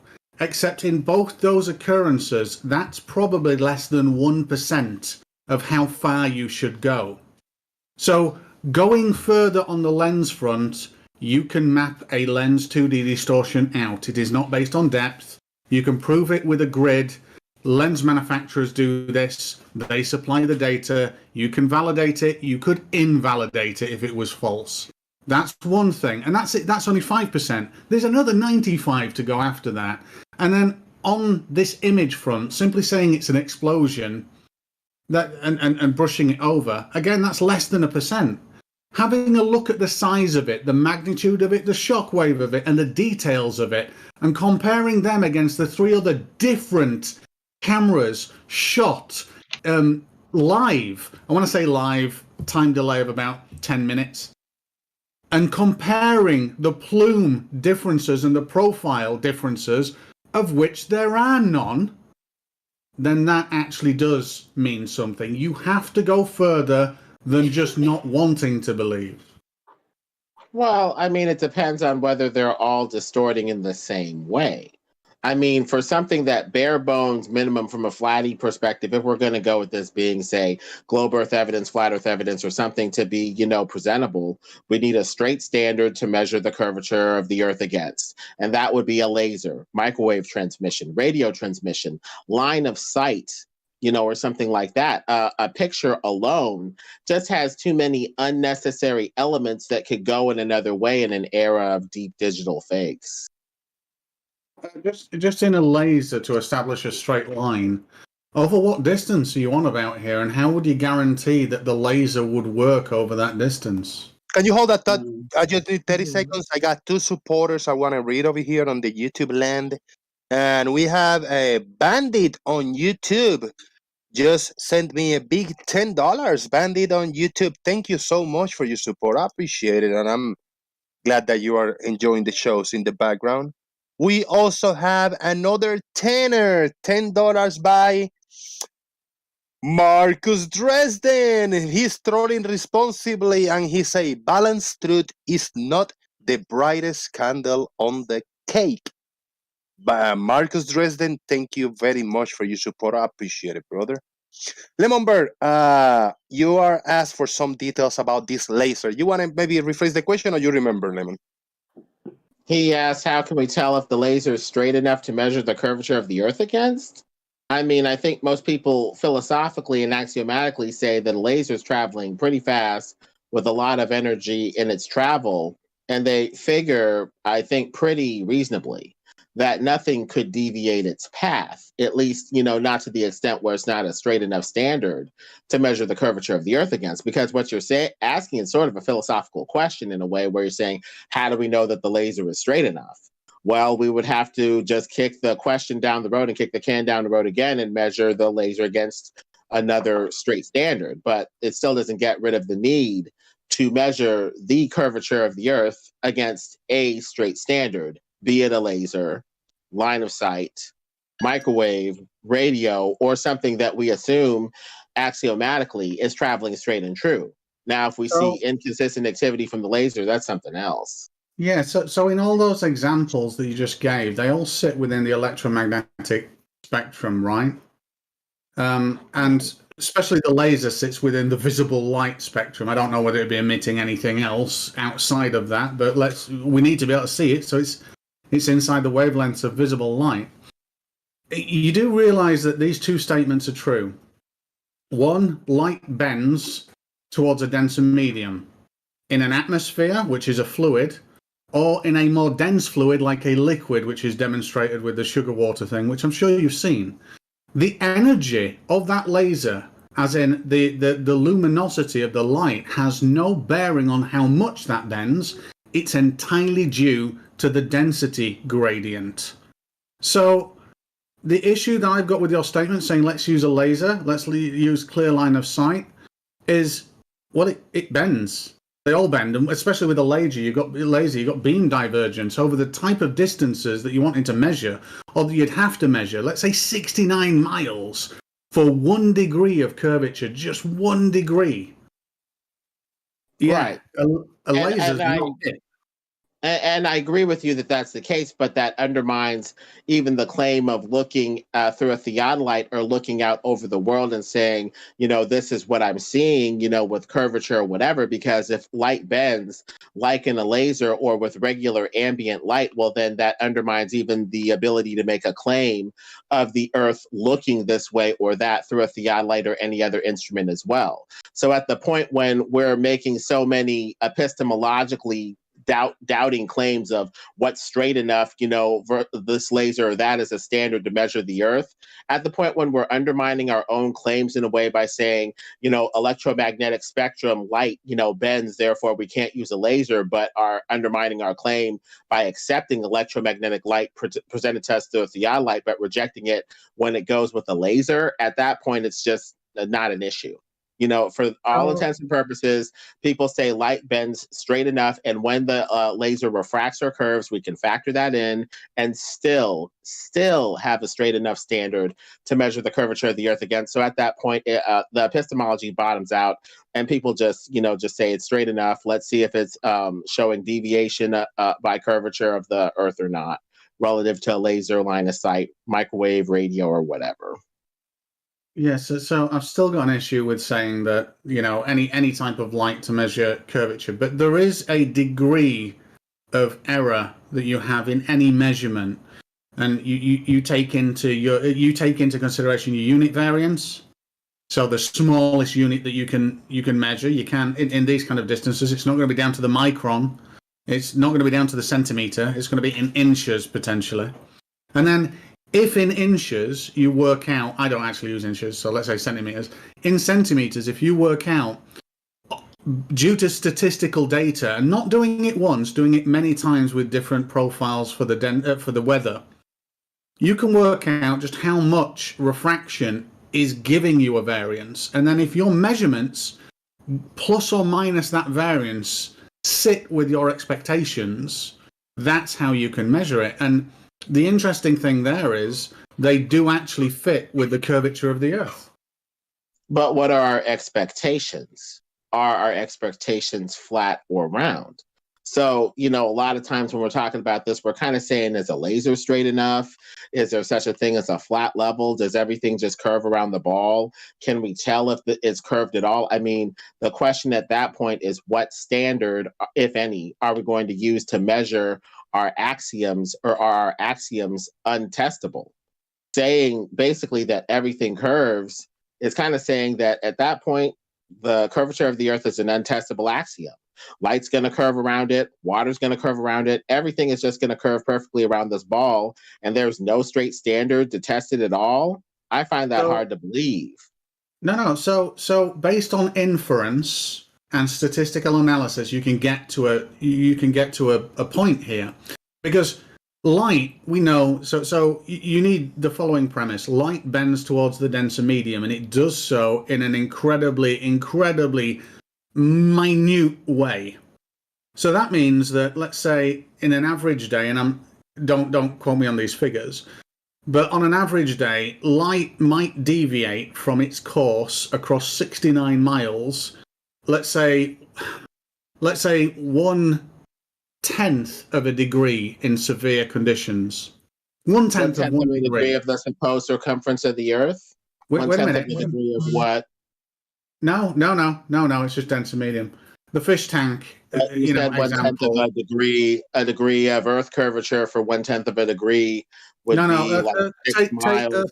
It's 69 miles per degree, and 1/10 of that would be 6 or 7 miles. So are you saying that you're going to get a string of light that is curving out of its path by 6 or 7 miles for 1/10 of a degree? No, because we measure curvature in degrees. I'm saying the deviation on that line, the tangent becomes meaningless. Let me answer. Quantify what you're saying. Let me answer. Let me answer. When I say that the tangential difference between the in and out, I'm meaning the vector from the end and the vector from the start deviate by a fraction of 1 degree, as in 1/10 of 1 degree. That defines a curve over the distance. Sure, I'll accept that. But the difference between those two tangents is less than 1/10 of a degree.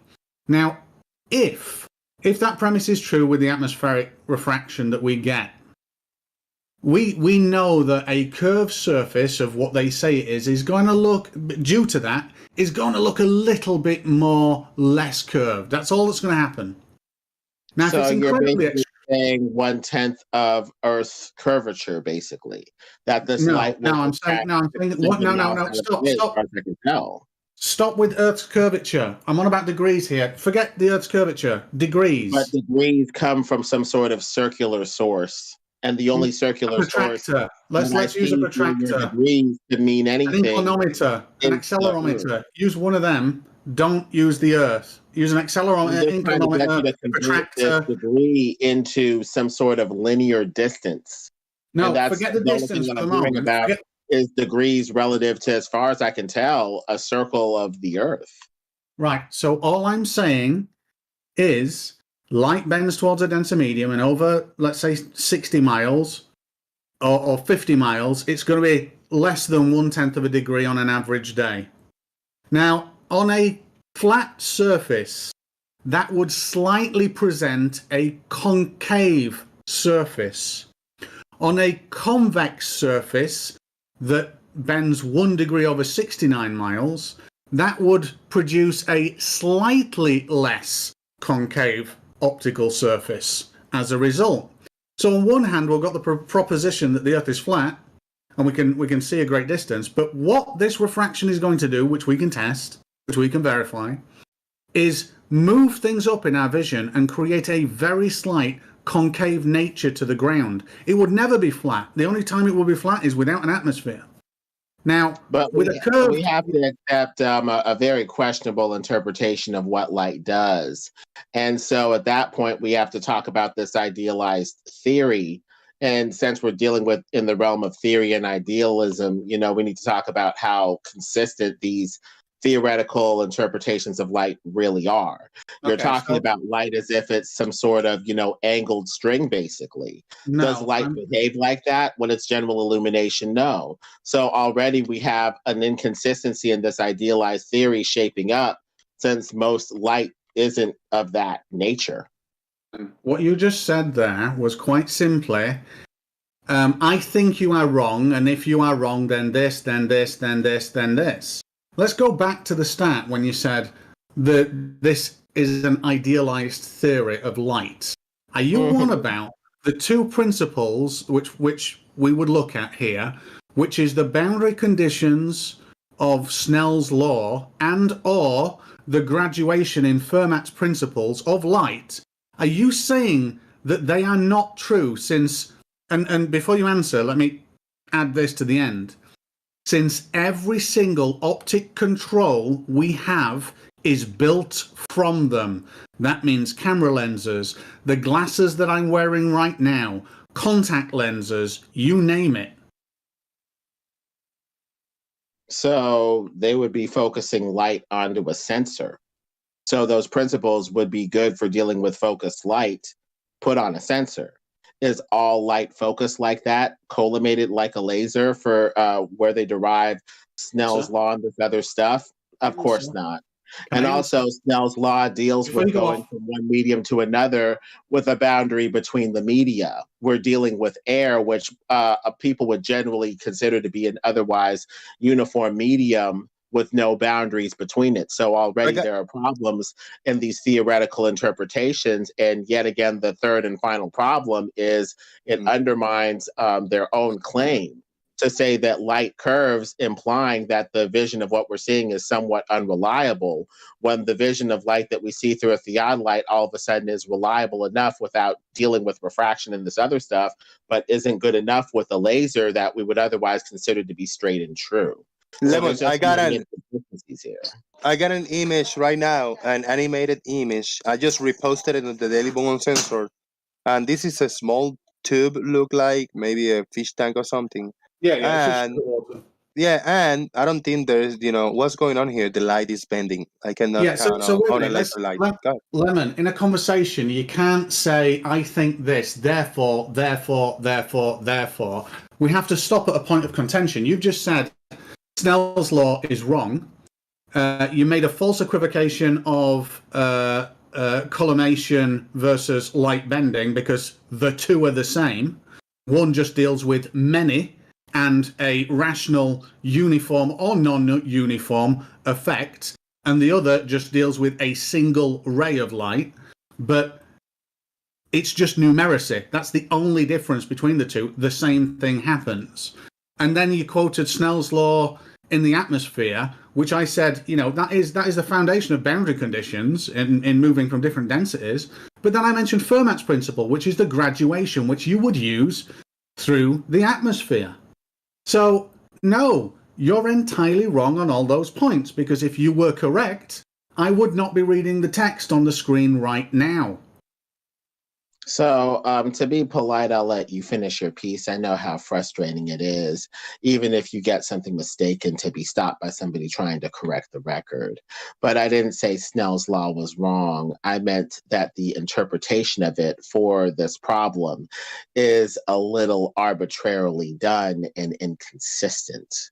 As we said with Snell's law, that deals with the boundary between two different media and the change of incident light from medium to medium, and that becomes a contradictory application of the principle if it is applied to otherwise uniform air. That is all.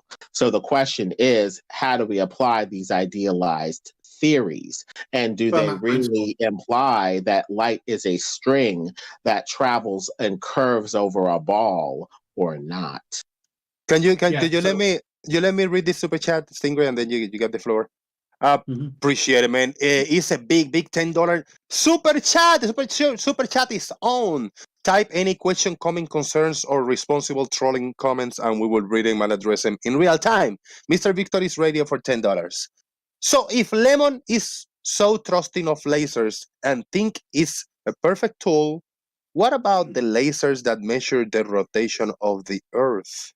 Wow, beautiful question. He's talking about the ring laser gyros. He, she, attack helicopter is talking about the ring laser gyros registering a bare fact, the barest fact, without any sort of interpretation coloring it, just in case we get it wrong. The bare fact is that something appears to be moving and something is rotating. The question then, with the fullest range of the interpretation of said fact, would be either the Earth is moving and or space, the ether, is flowing over and around the Earth. I would go with the latter, that the Earth is motionless and at rest, while the substance of space itself, the ether, flows over and around it, giving you that gyro procession, that ring laser gyro movement that they use to say, that the Earth is quote unquote spinning like a ball. Thank you very much. I think I go back to your main topic. Yeah, I don't want to go too far. I'll just comment on what Lemon just said. That the issue with with that statement, the issue with that statement, Lemon, is the ring laser gyro can actually show you rotation or move. Well, you interpret rotation from it. What it actually shows you is 3-axis change. Now, with that 3-axis change, you and many people have measure it at different latitudes, and it maps out a 3D rotation and a 3D presence, something that would not be present on an ether. So therefore, that just doesn't fit. It fits a rotating sphere. It does not fit a stationary disk with a rotating ether. The readings would be entirely different. As far as I can tell, the barest fact, with the least coloring of whatever interpretation we're going with, is something is moving and or spinning. From there, we can color it with an interpretation of said fact, saying the Earth is spinning or space is spinning over and around the Earth. Yeah, but so the issue again, the bare fact from our coloring of said fact, if we're going to cover the most options, just in case we're biased, wrong, or mistaken. Yeah, so here's a fact. We measure 3-axis rotation. How do I get that on a flat plane? By 3-axis rotation, you mean up, down, left, and right, essentially? If the ether is a 3D substance, you would register some sort of 3D torque on the gyro, one would assume. So as far as I can tell, we're covered with that too. No. When you measure this at different latitudes, it's not like something is rotating. It's like you are on a sphere that is rotating. Now, a sphere rotating is not rotation in a common sense of the word. You're not measuring rotation. You're actually measuring 3-axis movement. Now, you equate that to rotation because it matches a sphere. That's what we do. Now, if that was a flat plane, it wouldn't be 3-axis. It would be 2. That's all it would be. You would measure deviation in the lasers on only 2 axes. And it wouldn't matter how you orientated it. You'd only ever be able to cancel out, if you had it offset, you'd be able to cancel out one of them. But you'd never be able to cancel that out on a planet. And that's what we find. So go look into it. You'll find out those readings, unless you're ether. Oh, wait a minute. How would that work on an ether? Let me just think. Oh, and a clarification, Mr. Victory's radio was talking about the Z lasers that measures the rotation. He posted a link in the Daily Boom a little earlier, not that ring laser gyro. And thank you for the other $5, Mr. Victory's radio. This is the link. He put a link earlier. This is the link he posted.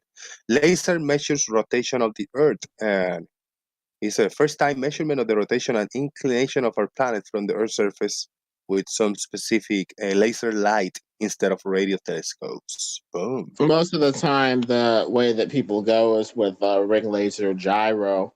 I need to see what he's talking about here. Where'd you put it? I'll copy and paste the link again for you here in the Daily Boom Uncensored. There you go. And I'll post it in the YouTube land for everybody.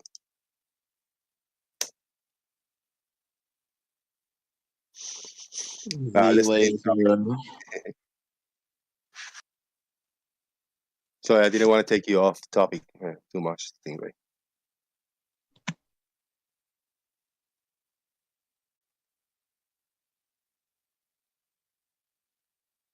First, real-time measurement of the rotation and inclination of our surface. How much is this? It's not too much. I guess we can read it. Premier Underground. For the first time, researchers have measured the rotational movements of our planet directly on the Earth's surface and in real time with a new system of ring lasers. Sounds a lot like a ring laser gyro, but I digressed. Until now, the subtle fluctuation of the Earth's movement can only be recorded with a network of radio telescopes, the ring laser system installed not far from Munich. That makes it possible to measure from just one location. In principle, the Earth rotates around itself once every 24 hours, or the ether rotates around us once every 24 hours. However, neither its speed of rotation nor its orientation is constant. Instead, factors such as the gravitational pull of the moon, the movements of the oceans and atmosphere, and even earthquakes influence the rotational and axial inclination of our planet. Or the ether is just kind of, turbid and fluid and kind of varies its torque and movement over the flat motionless plane. As a result, the length of the day increases over time and also fluctuates slightly at the time length. At the same time, the Earth slightly wobbles around its axis, or the ether is just, flowing and turbid. Laser light instead of radio telescopes. Until now, these tiny irregularities could only be detected by a worldwide network of radio telescopes, the so-called Very Long Baseline Interferometry, VLBI. To do this, the telescopes aim at distant quasars and determine the position and motion of our planet from the arrival times of their radiation. Or you could just be getting, waves of ether. Due to the time-consuming data evaluation, this method always delivers its results with a delay of several days. But there is another way. As the first results of a new type of laser measuring system now show, this system, christened ROMI, rotational motions in seismology, measures the movements of the Earth using a special laser arrangement, a ring laser. The fascinating thing about it is that we can measure the Earth's decoration? Decoration, like decorating a tree? Okay, the Earth's decoration directly on the surface with just one instrument. I think they mean declination, or I don't know. Probably. With just one instrument without having to target satellites or extragalactic radio sources, explains Johann Bohm, a researcher at the Vienna University of Technology who was involved in the VLBI. How ring lasers measure rotation. Damn. The laser measurement, what was that? Go ahead. Yeah, keep reading. Yeah, that's good. I think they have one more paragraph. Yeah. Let me see. Oh, no, they got 3 more. Okay. Read this Let me last see. one. Yeah. Okay. The laser measurement of Earth movement works on the basis of so-called ring lasers, laser beams that are reflected by mirrors in such a way that they form a closed triangle. As early as 1960, physicists had already discovered that such laser beams, which practically run in a circle, take fractions of seconds longer to travel when they travel with the Earth's rotation or with the ether rotation than when they radiate through the same circle in the opposite direction. Now, do you want to interpret what you read in your own words and about these lasers measuring rotation of the Earth? Well, they're shooting lasers and they're kind of wobbling a little bit. They're off center a little bit, like going through a river and the river is kind of pushing you around a little bit. This river would be the ether. So the Earth doesn't need to move. It's just jostling and turning and turbid ether, making these lasers wobble a little bit. That's basically the way that I would interpret it. So the main difference would be that the ether moves and flows, spins, and is turbid, while the Earth is motionless. Can we let's give it Blue Marble Science the chance to jump in here maybe for a few minutes if you can, Blue, because you shared an interesting image over here. Lake Pontchartrain Lemon, any thoughts? And he shared this image that I'm reposting and I'm screen sharing. And thank you, StingRay. And thank you, everybody, for not being too interrupted. You might didn't get to the end, StingRay, but we'll moving around a little bit. Blue, how you doing, man? Yeah, pretty good, Jose. How you doing? Good, Hey, good. What is Lemon. the image? I was just curious what Lemon's thoughts are about the accuracy of GPS. GPS is pretty accurate. I'd say that what they're actually doing is taking flat maps and superimposing them onto their idealized globe schema later unnecessarily. But I think that it's good enough and accurate enough. It appears to be more or less, based off of flat maps and superimposed into the idealized globe later, though. Do you understand that it's based on an Earth-centered, Earth-fixed Cartesian coordinate system? I've heard something like that before. Sure, I guess. Yeah. Yeah, because the reason I was asking, I mean, several years ago, I don't know if you've how much you watched of Jesse Kozlowski and Soundly and the work Jesse did mapping the elevations across the Lake Pontchartrain Causeway. Have you looked at that or thought about it? Jesse Kozlowski's work on it? No, but I'm familiar with the Lake Pontchartrain thing. Levin, can I ask you a question, please? I'm not finished answering somebody else. In a room full of Globers, you're going to have to wait your turn. I haven't watched the other stuff. Others, person, what were you saying? I just want to tell Fred the Magnificent, I server muted you because it was actually feedback coming from you. And Blue just began, to speak a little bit on his statement. So just let him be, man. Go ahead, Blue. Yeah. Well, anyway, if you haven't looked at that, you might find it fairly interesting, Lemon. And I can run through this. Can I share my screen, Jose? Yes, you can. I'll share you for YouTube. Fred, you gotta mute yourself. I want a server unmute you, but you have to mute on your end. You cannot leave your microphone open. All right. If you unmute, it's gonna be background noise. Just stay mute. I'll share your screen, Blue, for YouTube. Here we go. All right. Yes, the little video I've been working on. I went back to well. Let me tell you what Jesse did. He took a GPS receiver down to New Orleans, mounted the antenna on the roof of his car, and had a way to automatically collect information, GPS information, in terms of the XYZ coordinates, about every 10 meters or so. And he did that on the northbound and southbound lanes of the causeway there. So he's got a wealth of information, like 6,000 different data points, each one of them identifying a specific point in space. I mean, that's the way it works, right? It's referenced to what's called Earth-centered, Earth-fixed, but it's just a coordinate origin.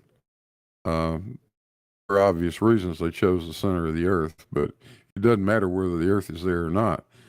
GPS receiver just is identifying a particular coordinate where it is sitting at the moment in terms of XYZ.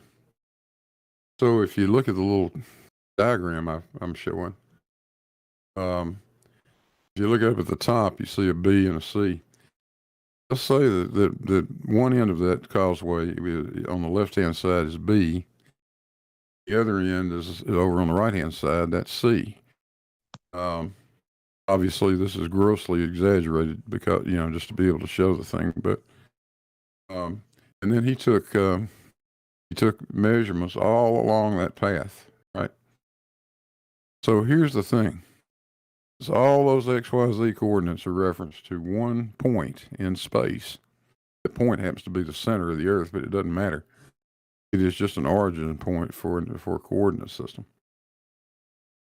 If the Earth is flat, and two vectors, vector v1 and on the left, and vector v2 on the right, would both be the same length. And v3 in the center should be shorter. You can see that quite clearly.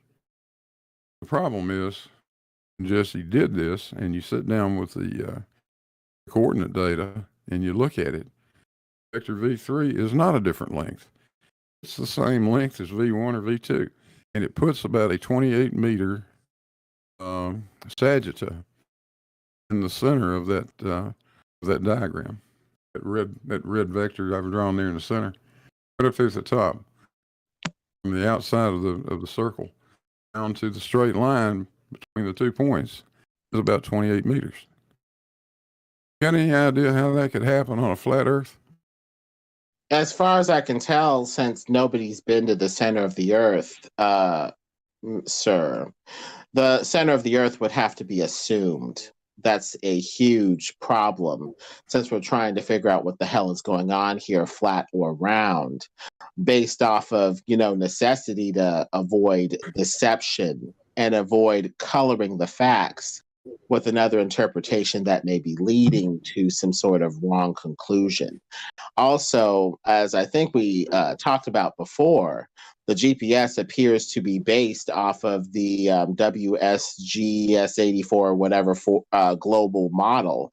So effectively, in philosophy and logic, that's called assuming what must first be proved, and that you're using GPS, which for the purposes of flat or round, assumes what must first be proved, that it's a ball anyway.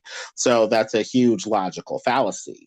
To break the tie between these two viewpoints, we're going to need a third-party arbiter, something that is a neutral way between the two parties to figure out what's going on. That appears to be some sort of straight standard measured against the curvature of the land, which would be, yet again, a laser, a microwave, or a radio or line of sight over long distances. So using this, despite the pretty obvious evidence of refraction in that area that I saw with the electrical power lines curving back in on themselves, and accepting this without testing it for refraction, despite refraction being the go-to for biased globers, makes me have to, with my own flat-tarded bias, have to say I'm calling swamp gas refraction for whatever the heck Soundly is showing.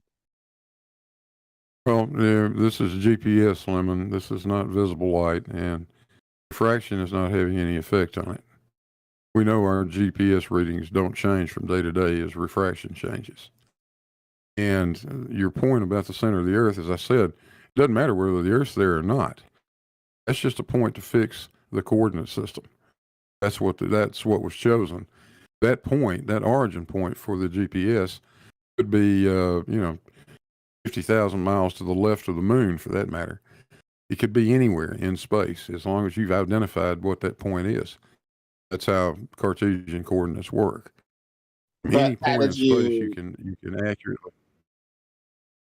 I was just going to ask, how did you determine that the point is actually there? For logic and philosophy purposes, where we're trying to figure out if we're being deceived here or thinking about this the wrong way, first you're going to need to determine that Earth has a center. Go there and map that properly. Otherwise, it's kind of like you're assuming what must first be proved. That's horseshit. That's horseshit.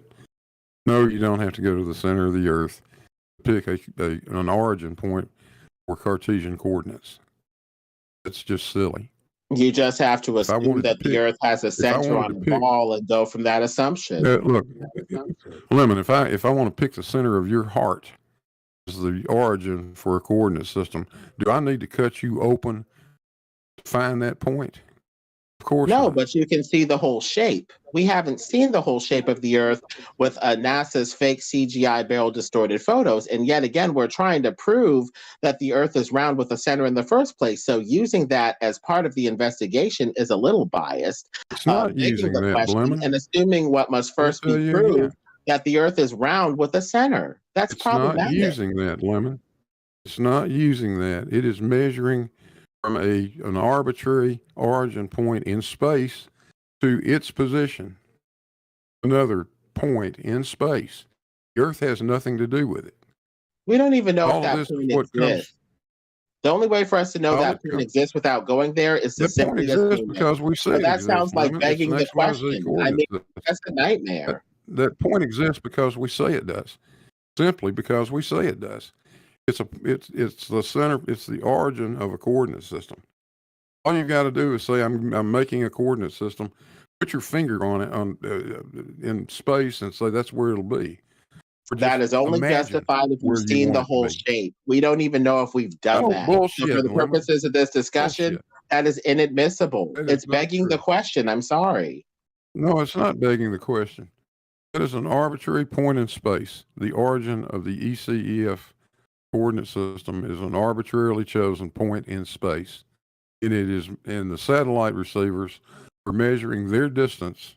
They're actually measuring their position in terms of that XYZ coordinate system. That's the simple fact of it. And that's all without any processing being done. The geoid is not involved. The ellipsoid is not involved. None of that is taken into account in the raw data. It is simply an XYZ coordinate. With the idealized center of the Earth that nobody has been to, assumed for the purposes of this investigation in a very begging the question sort of fashion. That is extremely unsatisfactory for a conspiratarded flatty. Well, yeah, I see there's no point in going any further. Your time, Lemon. Well, we'll see what evidence both sides present. I mean, with our bias, I guess we'll have to go from there. But as far as I can tell, this is begging the question heavily. Using GPS, which kind of goes with the globe anyway and assumes the center of the Earth that it hasn't been to. Idealized it assumes a point in free space, Lemon. Confirmed to exist. I'm not going to let you get away with that. It does not. No, I'm not letting you get away with that. Origin is a point in space. You need to make sure that the point in space actually exists first, though. Otherwise, it's a pointless. Are you telling me that there's some point in space that doesn't exist? Were we there? What if the center's off? What if the center of the Earth is a little bit over to the left or the right? We'd have to be there first. Or barring that, have the whole shape and measure. And if we did that, we wouldn't have to ask about the shape of the Earth in the first place. We would already assume it's a ball if we have the whole, thing measured anyway and have seen it, visually based off of NASA's fake photos. The question is, are these photos reliable? Are we getting a whole picture on the whole thing that's accurate or barrel distorted and curved in the first place? So it's kind of like begging the question anyway. Well, the problem is you can move that GPS receiver, and every time you move it, you still get the right position, always. That tells you the origin has to be where you say it is. If it were not, you couldn't reduce these vectors to the correct position. I mean, that's kind of like the fallacy of saying our GPS receivers work, therefore the Earth's a ball. I mean, it may work in spite of the inaccuracies of the model. People are pretty creative. Engineers, get her done and make it work. The problem is trying to marry sometimes extremely dysfunctional theory to actual practical engineering and practical application that does. A lot of times the theory and reality just don't match. And I think the globe is no different. We're paying homage to it constantly, but I don't see evidence of curvature at all. And then when you're using GPS, which assumes what was first be proven for this discussion, we have a problem. I'm sorry. And when we're so biased, we can't even see that that's the case. The only thing that can point out our bias is usually somebody else with another bias or at least another perspective. So I just don't see it. You certainly got enough bias for the entire flat Earth crowd. No question about that. If you can accept this swamp gas in the ass refraction or whatever without testing, it for refraction, if you can just assume what was first be proved by using a model that accepts the globe, well, then so can I. I'll use a model that assumes the flat, and I'm not going to check my stuff for any amount of refraction either. So at that point, it's just I assumed it was flat, Lemon. In the analysis of that data, I assumed the Earth was flat. That's why I drew. So you assume that the GPS would present you flat data? Yeah. When it's based off of a ball, a WGS84 ball? No, it's not anything to do with the damn ball, Lemon. 2 points in space. Beginning of the bridge and the end of the bridge. Drew a straight line between those 2 points. GPS I assume that's a flat line, straight line, and then that would make the Earth flat. That's what I wanted to see, a flat Earth. The problem is, it isn't flat. I It's guess got a what you 23-meter sagittal in the middle of it. I guess the problem 28 is meters. you're assuming that WGS-84 is some neutral arbiter between the two sides. When I WGS-84 is heard not a that part of this, Lemon. GPS WGS-84 was not uses the involved in any of the analysis WGS-84 here. model. And so as WGS-84 far is as I can taken tell, into you're just account assuming what well was after first the used. XYZ What were you coordinates saying, are, Blue? Lemon. Stop talking over the top of me.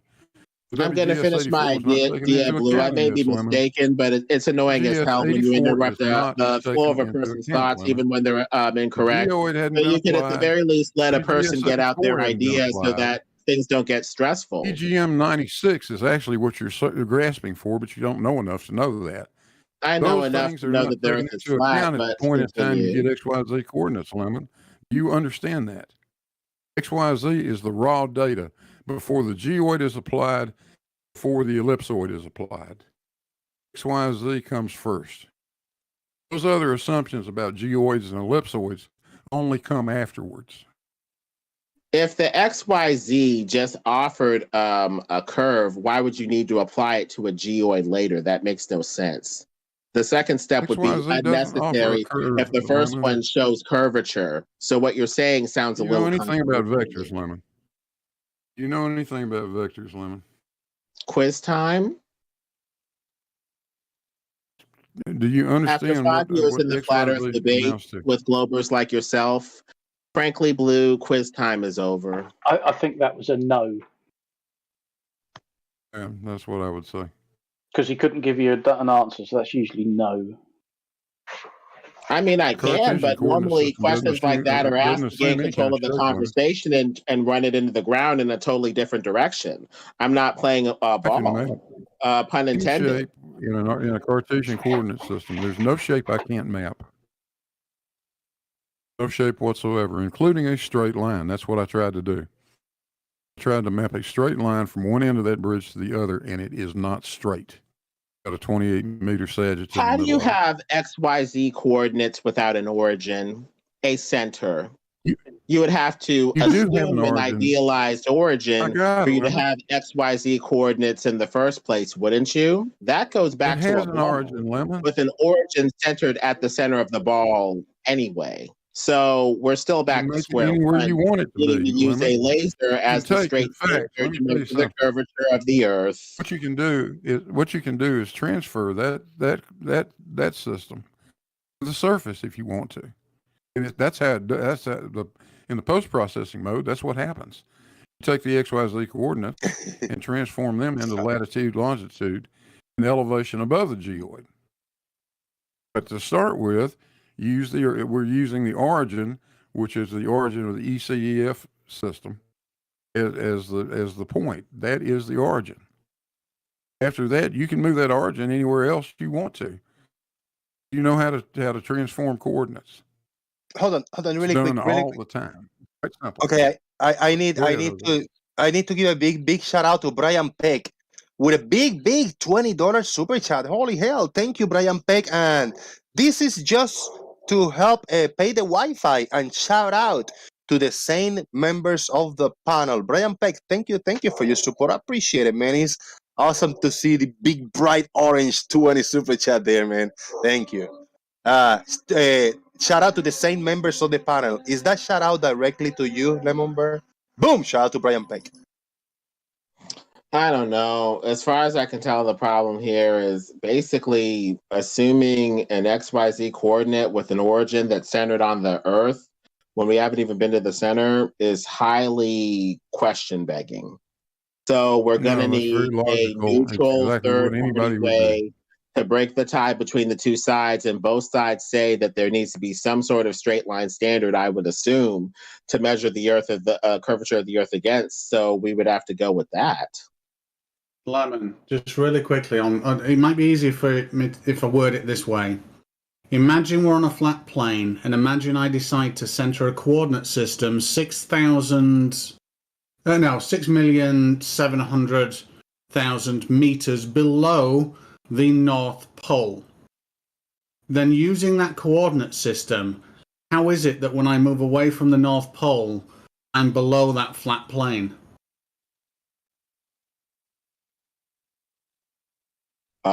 You can look like you're below it due to perspective. because the North Pole would have a certain height in your visual field that would appear to merge with the surface. And if you're too close to the surface, it will appear to set bottom first and appear to go below something else. So maybe Lemon, please listen to my question again. These are GPS coordinates. These are not looking. We're not looking. We're reading timing signals via multiple satellites. How is it possible for me to fix a coordinate system 6.7 million meters below the North Pole, and then at the equator end up 6,700 meters below the tangent that I was on, the flat plane? How is that possible? As far as I can tell, it would just be interpretation. It depends on how you interpret these facts, these signals, how they're being received. Maybe your signals are off from being some sort of perfect straight line transmission because of atmosphere, air. I mean, as far as I can tell, most of the stuff is triangulated using land-based towers. That's it. No. Most of it is trilaterated from multiple satellite signals, where you can read the timestamps on them that also correct for time dilation. But let's not even do that. Let's just go off. How would someone fake that coordinate system and make it look like a sphere when in fact it's flat? And I came up with an answer once. But the answer only works for one individual, and you would have to know where they were to begin with. It will not work for a second individual, since both of them received the same signal at different times. As far as I can tell, to have an origin for an XYZ system in the first place, you need to have it centered at some sort of origin. And it looks like you guys are assuming it's the center of a ball, which is assuming what must first be proved for the purposes of this discussion in a very unsatisfactory way. No, 6 million meters. I don't see much. 6 million meters below the North Pole. That's it. 6 millimeters below the North Pole. I don't see the conditions being there for what you're saying. So the issue is, when I fix a coordinate system, by the way, you can do coordinate transforms really easy and just say, well, it's centered at the North Pole then, just by altering every coordinate that you get based on your new one. It's not difficult. But the centered coordinate system is below the North Pole, straight down below the North Pole. And the issue is, we get to a vertical value equal to the origin, which was 6 million meters down from the North Pole, when we're at the equator. How would that be possible on a flat Earth when multiple individuals around the Earth use that very same signal? Not something that was transmitted differently or for them. It's actually the same signal, the same ping. It's hard to debunk. Think about it, Lemon, and look into it, because it is one of the flat Earth killers. I really don't think so. But like I said, well, you're just gonna keep repeating until you get the last word anyway. Never mind. Jose, No, it's just No, I gotta. Yeah, if you cannot answer him, oh well, it is what it is. I am illiterate to answer some questions. Shout out to Anamorphic Mind for the big $10 super chat. Anamorphic, thank you so much, brother. Big yellow super chat. Lemon monologues and overtalks when he is afraid of being proven wrong. Lemon should stop using his left brain blue pill bias and be open-minded to other explanations like the Earth could be a globe. Thank you, Anamorphic Mind. Lemon, what do you think about that thought? I changed my mind from globe to flat, so I've already demonstrated some degree of open-mindedness. So if you're still a glober, you really don't have a leg to stand on with a comment like that. Your comment falls flat. I went through that journey too, and then I came back to reality because there was no valid arguments for the flat Earth. Therefore, I came back to where all the arguments are and all the evidence and the data point to the Earth being a globe. Lemon, Why don't you take the position on declining and coming back to where all the evidence point to, while still you can still look for this evidence and this data on the flat Earth, but everything agrees with Earth being a globe today and stands.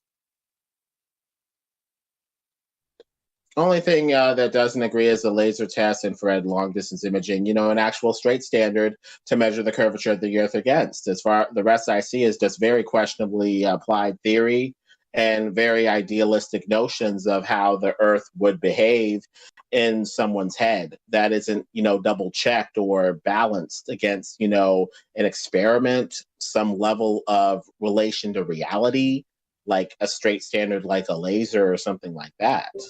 So based off of the epistemological strength of the flat Earth position, I'm going to have to go flat.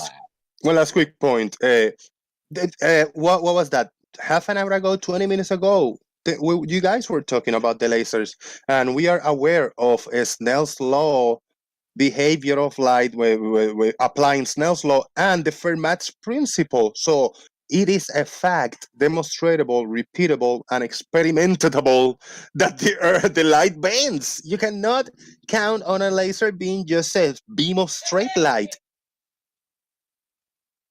Well, the conditions are there for your interpretation to apply. Like we said with Snell's law, that applies going from one medium boundary to another. The Earth is covered by air that is more or less one uniform medium. Are there pockets here, pockets there? Sure. But it makes your interpretation questionable if you're using Snell's law, which is idealized based off of what appear to be light or lasers, going from one medium to another. That's a fallacy at that point because some parts of the application apply, some do not. And trying to make refraction be the excuse that light bends over the ball like a string to explain why we see too far over the globe as opposed to having a flat surface is just kind of questionable. I don't know if we need to apply the theory in that way, and we could just have magnification over a flat surface where, like holding a magnifying glass up to something that's right in front of your face that appears to magnify or diminish from, being right in front of your face. Maybe that stuff that we're seeing that's too far over a flat plane is just magnifying over a flat plane as opposed to refracting over a ball like a string over a hump of Earth curvature. But isn't refraction? Well, that's why it's nice. Sorry, Gumbly. You go. That's why it's so nice using GPS, Lemon. It takes all of that out of it. GPS, the accuracy of it, is verified and tested literally billions of times every day. It doesn't fail. So the fallacy of GPS works, therefore Earth is a globe, is too apparent for me to describe right here. For a flatties, you need to put up and shut up with a laser, microwave, infrared, a straight standard of some sort, going straight and true over the flat plane, deviating from a ball. Lemon, you like That's to not say what I said, Lemon. You will never do it because if you did it, you will be proven wrong. Therefore, you won't do it. You will keep preaching about the laser, about the microwave. Go ahead, buy one. I don't know, microwave. Maybe will cost you $1,000 for 2 transmitters and antenna, and do the test. Let's see it. I got a thought. I gotta read this comment, and this is with a big $5 PayPal hit by C4. And I just type C4, I see your PP, because PP is abbreviation for PayPal. So I see when you PP showed up here, C4, he says, Lemon lies were cute and entertaining 5 years ago. They have become repetitive, lame, and boring, and straight childish. Shout out to C4. Lemon Bird, what do you think, man? There's some haters around, man. Some haters around.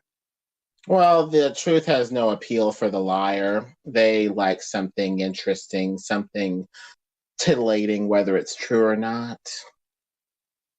Listen, Lemon, you misrepresented what I said. You make this very clear. I did not say GPS works, therefore it's a ball. I said the accuracy of GPS and its ability to measure points in space is irrefutable and undeniable. Now, With that in hand, you can use that tool to determine what the shape of the Earth is. That's what I said. That you invoked refraction and then you said light doesn't bend. I find that really weird. Well, the fact is, light appears to deviate from its path. That's the bare bones fact. Are we going to interpret it as light? Lasers aren't straight, then, are they? Spring? That's questionable. It could just simply magnify the light that is already there in a different way over the flat plane if you want to go with another interpretation of the fact. But just because light appears to deviate from its path doesn't mean that it's curving over a ball like a string. Didn't say that. You invoked a laser as a straight standard, and then you invoked refraction almost immediately after, which would deny the fact that the laser light you're discussing is a straight standard. It's a direct contradiction in points.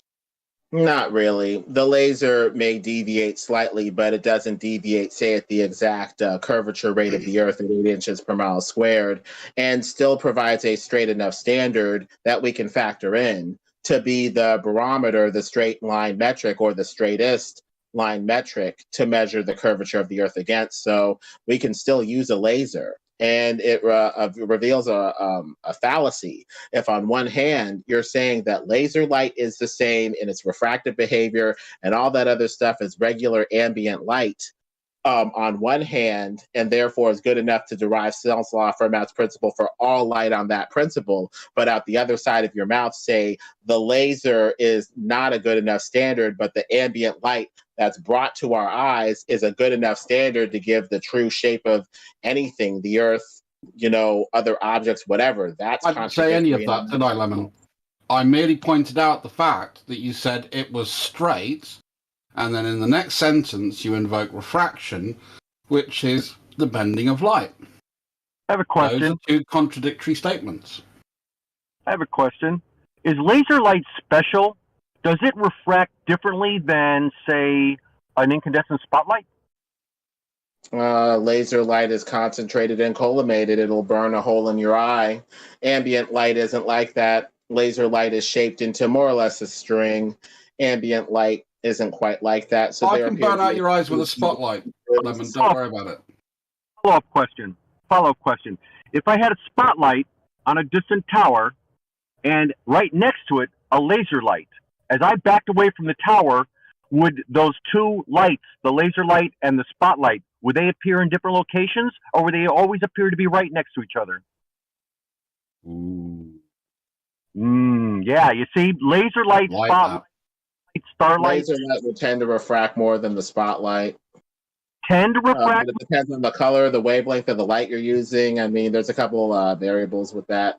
But does light refract, gentlemen? Sure. But the way that we're interpreting refraction for this ball just doesn't appear to be a thing. Doesn't appear to be a thing. Do you have any intention of looking into that? I've already looked into it from a flat Earth perspective. What do you need me to look into exactly? Do you use any tooling? Did you use any measurements, or did you just think about it in your hallway? Measurements are only part of the problem. The rest is how to interpret this stuff. The theory is half of it. So measurements are a problem? Measurements are only part of the problem. So measurements are a contributor to problems? No. Measurements are only part of the issue. Measurements are only part of the issue. Lemon, the he ain't other never part seen of a the laser test, man. interpretation of the theory. If you do a laser test, you're not going to see the laser next to that light unless you get it shining exactly right for you. When you've apparently never seen a laser test, but it takes them a while to even find the laser. Because if you have a laser sitting right next to a floodlight or any other kind of light, you're going to see the floodlight from a distance if you have line of sight, but you won't see the laser unless it's pointed right at you. Oh yeah, you'd have. Oh, I wasn't at all anticipating that the laser wouldn't have to be pointed. I was just saying that as you're looking back at that spotlight and you have the laser pointed in your direction, they would both appear to be just as next to each other when you're close as when you're far away, because they refract the same within very tiny variations. If you're dealing with a pure green or a pure blue as opposed to white light, I'll give you a couple of parts in a million, but not anything significant. So when we see the a other laser, thing that's interested to know, just very quickly, Brian. Good. Just the other thing to know that he said that the laser would bend more than the spotlight, so it's an even worse ruler for determining what a straight line is. So that's even weirder. That's an even more contradiction. Sorry, Brian, go on. It's just funny. But the question is the degree of GPS. bending. Just Sorry, because Brian, it bends go on. more than It's just hilarious listening to them try and use GPS to prove a shape. Why is it hilarious, Brian? And then Why? they're saying in the same sentence that just a simple transform. You know, it is pretty ridiculous. Is They're GPS assuming a center affected to the by coordinate refraction? system, which kind of implies a ball because the ball has a center, a flat Earth. Is it could be on GPS pillars, affected by atmospheric refraction? It's affected by the assumptions of the theory, the assumptions of, and the theoretical application of the GPS. Fucking me. What? You're assuming a center for your XYZ coordinate system, aren't you? That's the center of the ball. I've got a Since couple you of have to questions. assume a location that you haven't even confirmed exists, that's kind of problematic. I got one comment to read, and then I think Grubus had a question there. RT96 hit me up with a $5 super chat. Thank you very much, RT. New flat Earth experiment.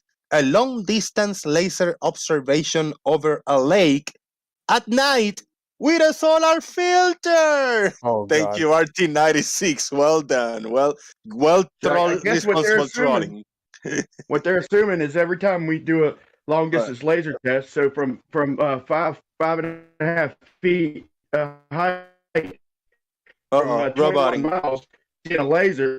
I guess every time we do a laser test, they think it's a black swan type of day, where it's the light's bending over a freaking 80-foot hump of Earth or whatever you want to call it. I mean, it's ridiculous for the comments you get, not even to consider, you know, the fact that light's bending and not I have a the ground. question. They consider that light's bending when it comes to a laser test, but when it comes to everything else, they don't like to consider it. It's hilarious.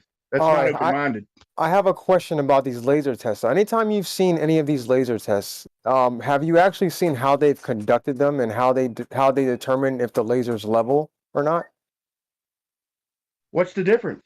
Well, I mean, that's the big joke. That's the big joke. The laser of it would all. have to be level, though, Speaking right? of, the laser's got to go over a hump of Earth curve. Yeah, but it okay? would have to be level with the surface of the water, right? So if I shine the laser straight up at above my head, I'm just simply not going to see it, man. And if No, there's I'm something saying, in the though, way, Brian. B-ball, if there's something in the way, you're not going to see it, pal. But I don't know what to tell you. The point of If you don't want to use your common sense, bro, if you try to shine a light at me and there's something in the fucking way, you're not going to see it, bro. It's that simple. Brian, real quick. The point of these laser tests, right, is to get the laser to be level with the water, correct? What's the difference? If there's something in the way, B-ball, tell me what's the difference. If I'm if I can't see you and I'm trying to point a laser at you, obviously there's something in the way, right? But the point is to get these lasers to be level with the water. So how did they level the laser with the water? That's something that they never really show. Yeah. What they If do you're is trying to they hit a just target, point, I'll give you that. they If you're just point the trying to laser. All they do is they point the laser at the horizon so that someone can see it. So just because you can see it doesn't necessarily mean. See, that's where you're wrong. That's why I opened up with the fact that you don't see the laser until it's pointed at you. That's Yeah, the but whole how do you point. know? How do you know? See, the thing is about these laser tests. Because they're I'll tell you doing is- how. Oh, wait, Let me all tell you they're how. doing is they're pointing the laser at the horizon, right? So what's going Okay. on is the light is flickering off the horizon and someone on the other side is seeing it. That doesn't Bro, necessarily at mean 5 that foot, the hold beam on. itself Hold on, is hold on, reaching man. all Hold the on, way we hear over you. to where they're at. We hear you. At five, hold on. not- Let me make this point. At 5 foot, there would be 5 fucking horizons in between me and you, dipshit. Brian, how do you know Really, it's dipshit? Really? not bent at the horizon from the water? Water There'd be always 5 horizons if at 5 foot, no, 21 miles. There'd be 5 horizons, pal. It's fucking waves in the water. Okay, I'm going to say one more time, Jose. May I go next? Go ahead. All right. I posted a video from Sly Sparkane regarding Lake Peloton and another lake that's nearby to it. I don't recall the other name of it right now.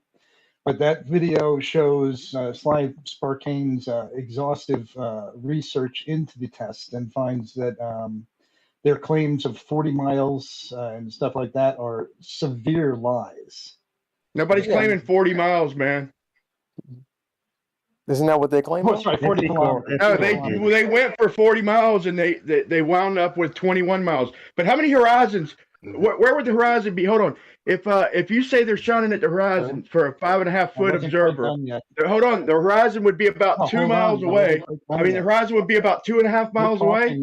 And then, so if I went to that spot 2.5 miles away, then and where the laser's hitting the horizon, there'd be another horizon, another 2.5 miles away, and then from that point there'd be another horizon. So there'd actually be about 8 horizons. So for him to say they're pointing at the horizon is ridiculous. The point is we don't see the laser until you have line of sight. You don't see the laser. You see nothing. You see just shore or whatever. No, that's not true, because first of all, at night the refraction is maximum.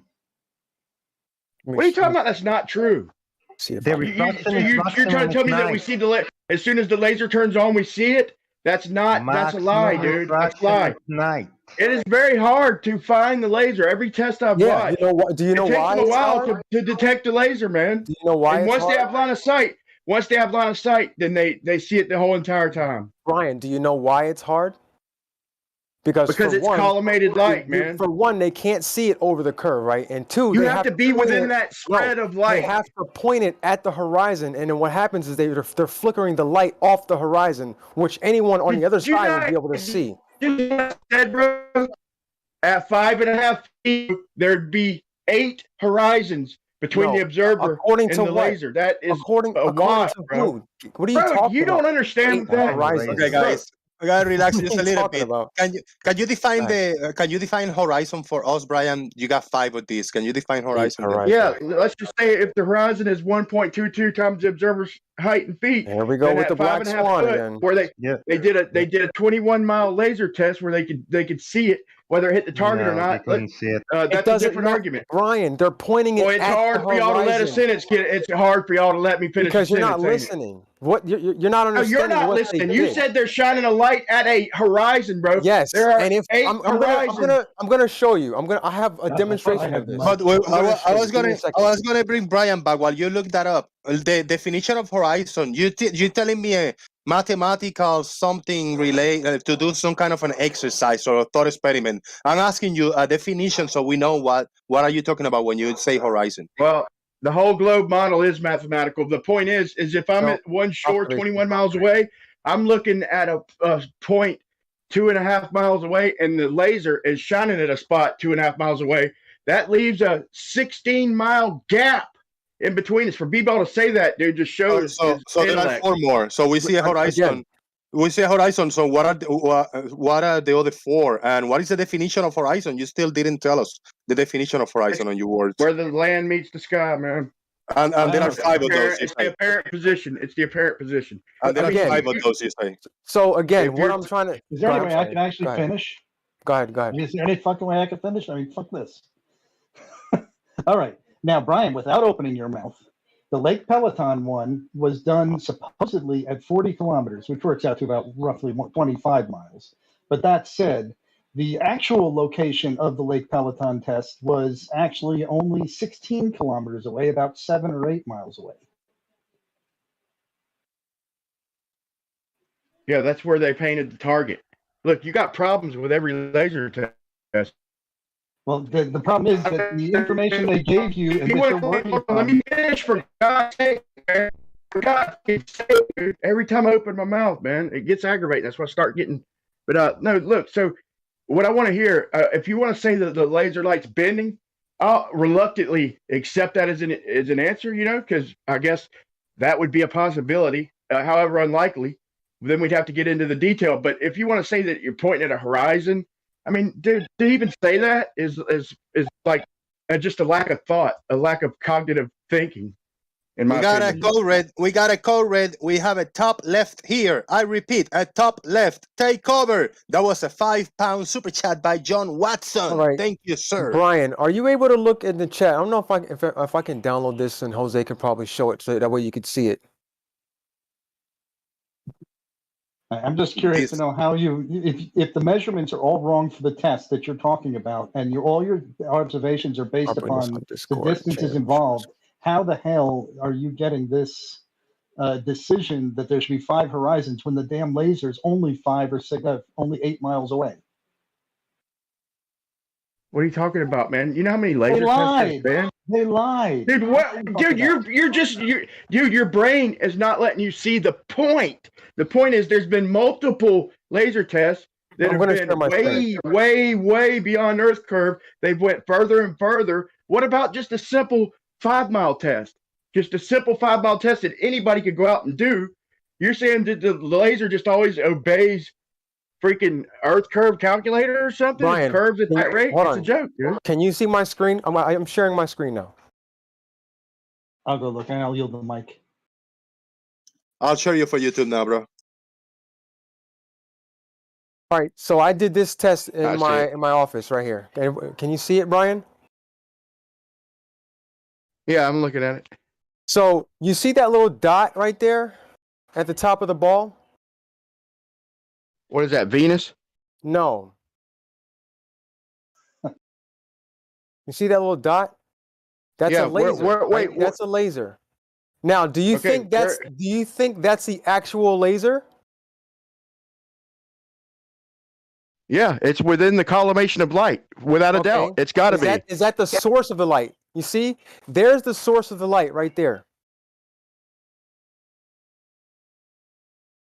That's not the actual source of what you're seeing on the top of the ball is not the source of the light. If you're your only other option, B-ball. Hold on. It's only flickering off the top, which would basically be the horizon. B-ball. That's how they're If seeing. you are reflect. You want me to respond? Of the light. Hold on. It's not the source of the light. It's just flickering off the horizon. So you're reflecting it. So it's no longer. This is collimated, right? This is how they're doing it. This is how you see it on the other side. B-ball, move the laser and see what happens, pal. B-ball, move the laser. So what you're insinuating, then every time I move the laser, then the light will change positions, and that's not what happened on any of the tests. No, if you want to use a reflection, hold on, man. For God's fucking sake, man. If you want to use a reflection, okay, to use laser light and reflect it, you're still going to have to be in that collimation of light, but then the light's going to move. It's going to change apparent positions. We've never seen that, B-ball, during any laser test. We've never seen the laser change apparent positions. The point of the laser test is so that what you guys claim is that, because we can see it, therefore, we're seeing the source of the light. That's not true. So we can shine it way over off to the left, right? All they're doing is they're pointing the laser at the horizon, flickering it off the water of the horizon, and claiming that they're seeing it on the other side. When they're not seeing the actual. So 2.5 miles. They're not seeing the source of the light. Okay. Where the light you hits. still got a problem, B-ball. B-ball, you need some kind of magic laser, because if you shine the laser at a horizon 2.5 miles away, and I'm 2.5 miles from my horizon on the other shore, you still have 15 miles of freaking hump in the way, bro. So are you trying to see that you could shine the laser off to the left, and I'm going to see the laser way over off? Yeah, wherever it's flickering off the horizon. Yeah, sure. Whatever it's flickering off the horizon. So in other words, during every laser test, it's just as likely that we've seen the laser move around on the horizon, right? Whatever they're doing, they're just flickering it off the horizon. All right, that was uncalled for, man. And you're not seeing the actual source of the light. Right. So then what you're going to have to do is go out If you want to prove that, that's the point of that's the point of the laser test, right? So you can. So I can do a laser test and show the laser moving around on the horizon, correct? Yeah, but the point is, you're not seeing the source. Show me of the that. light. You're not seeing. Show the me source that. of If you're the going to light. claim that, I got to see it. You got to show me the laser on the horizon moving along the horizon. Do you think that wouldn't happen? I know that doesn't happen because it's almost dude. I've seen people give up. I've seen people doing the laser test live give up because they can't find the laser, bro. Do you know why? If you think that laser, do you know why they can't find it? Because you're mistaken, it's not, bro. Do you know why they can't find it? For one, the actual source. For one, the actual source of the light is blocked by the horizon, and two, they have to actually point it at the horizon for them to see it. Okay, then they could point it anywhere on the horizon. So they could point it way off to the left. So what we would see, B-Ball, is we'd see, dude, what you're missing the whole entire point. The point I know exactly what you have to have you have to be in that little collimation of light to pick up the laser, or else you just don't see it. No, you don't see the source because the source is blocked by the horizon. Dude, he's making a claim that is ridiculous. What you're saying is kind of off because you can see the collimated center of the light in some of the photos, at least based off of what they're showing in the FE core laser test. So what you're saying doesn't even quite follow. You see what appears to be the collimated center of the light, and you see a difference between that and the light just kind of going off to the side without its collimated center in some of these long distance laser tester light demonstrations. And so basically off of what we're seeing, it looks like the laser is right there. You guys are saying that it's reflecting off of water, but I mean, I don't know if that follows. I think you guys are invoking that necessarily because you're saying it has to be Earth curve, but I don't really see the conditions being there for what you're talking about. Well, but the point of the laser test, right, is for the laser to be level with the water, right? And what they're not doing is they're not leveling the laser. It's not level. But in the core laser test, they said they did like a laser level or some sort of but did they ever show them actually level? Did they ever show them actually leveling it? Yeah, like in the video. As far as I can tell, no. But I mean, that's basically what they implied they did in their test. In order for them to actually see the light on the other side, they have to point it down at the horizon. Well, leveling isn't sufficient anyway because they said they had to walk the laser. They said because of refraction or something or another, they had to walk the laser over to the other side to finally see it, even with leveling. And so it looks like even when you level the laser, you're still going to need some process to make sure that it reaches the observer. And if I recall, there was a flat earther who is no longer a flat earther anymore that went to one of these laser tests and was like, for some reason they were there for 3 days and they could never get the laser down below the third floor of a building. Yeah, but with the amount of curvature that should be over 25 miles, you shouldn't even see it past what, the 30th or 40th floor. It's still way past the amount of curvature that you would expect. Yeah, but on a ball anyway. If the laser's at 5 feet above the water, then on the other side I should see the laser at 5 feet above the water, right? But lasers are not still 3 going floors to be flat. above. It may not be perfectly at the 5th floor, but if it's like anything from like 40th floor down to the 10th floor, whatever, we still have too little curvature. I mean, where's the curvature? Never mind too little, Lemon. Why can't they get it below the third floor? Because lasers refract. Number one, and number two, the laser is a physical object that needs to be physically aimed within the notches or within the physical capability of, fine tuning the aim of the instrument. So if you're off by a fraction of the hair at the origin, that may be the difference between floor 10 and floor 11 or floor 10 and floor 12. There's only so much physical, leveling of the laser you can do with the mechanical, device that they use. So it may not be perfect, but it's still way below regular Earth curvature. No, listen. First you say it's the straight standard, then it refracts. So we can't work with the laser. You send us to do things that you can later deny. Well, if you move it a little, it should move a little from below the third floor. But if you do it, it disappears. And the It's whole still test is straight just enough. anyway. You're asking for a perfectly straight standard, but we live in the real world, gentlemen. We're going to need to deal with we are. practical issues, and the laser is still straight enough to measure the curvature of the Earth against. The whole point is if you're seeing it at the third floor, hold on. The whole point is if you're seeing the laser from the third floor, you're not seeing it at the ground. You're not seeing it at the 30th story. You're not seeing it over to the right. You're not seeing it over to the left. You see it within that collimation of light. Though it is spread over that distance. Fifth floor, then. I mean, you should be seeing it at 5 feet above the water. They leveled it down, dude. They used a leveling system down to the fucking. They used a leveling system down to the micrometer, bro. You hear me? They used They showed the fucking leveling system in the video, bro. They leveled it down to the micrometer, bro. You talking about the one that Slice Sparkane debunked? The one that look at, dude. I'll post a video and show the leveling system. It was a fucking down to the micrometer, or like 7/1 millionth of an inch. Right, but they did the leveling, and then afterwards, when it didn't work, they tipped the laser down and started to freehand it.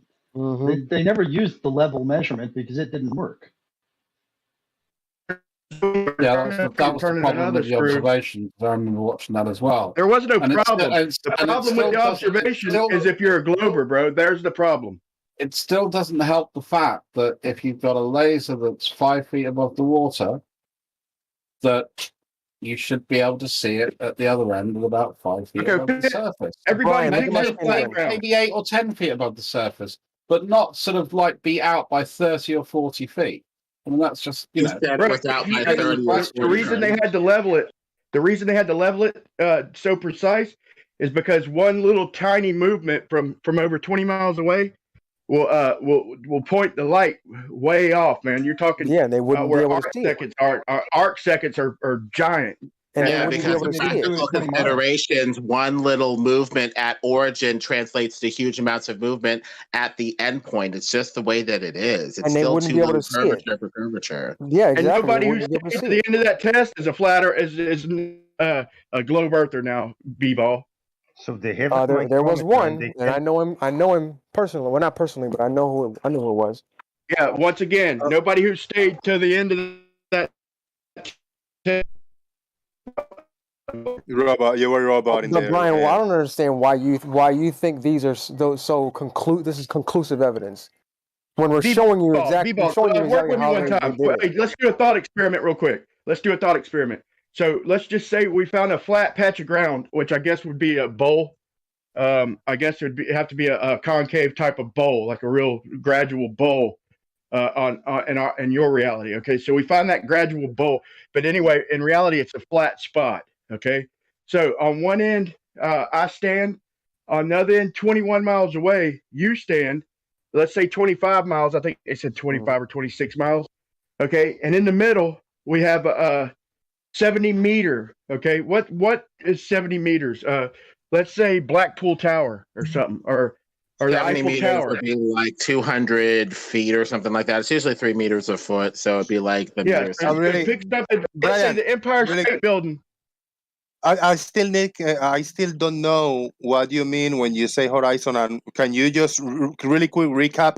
You say there are 5 horizons at least earlier. You want to tell us about these 5 horizons?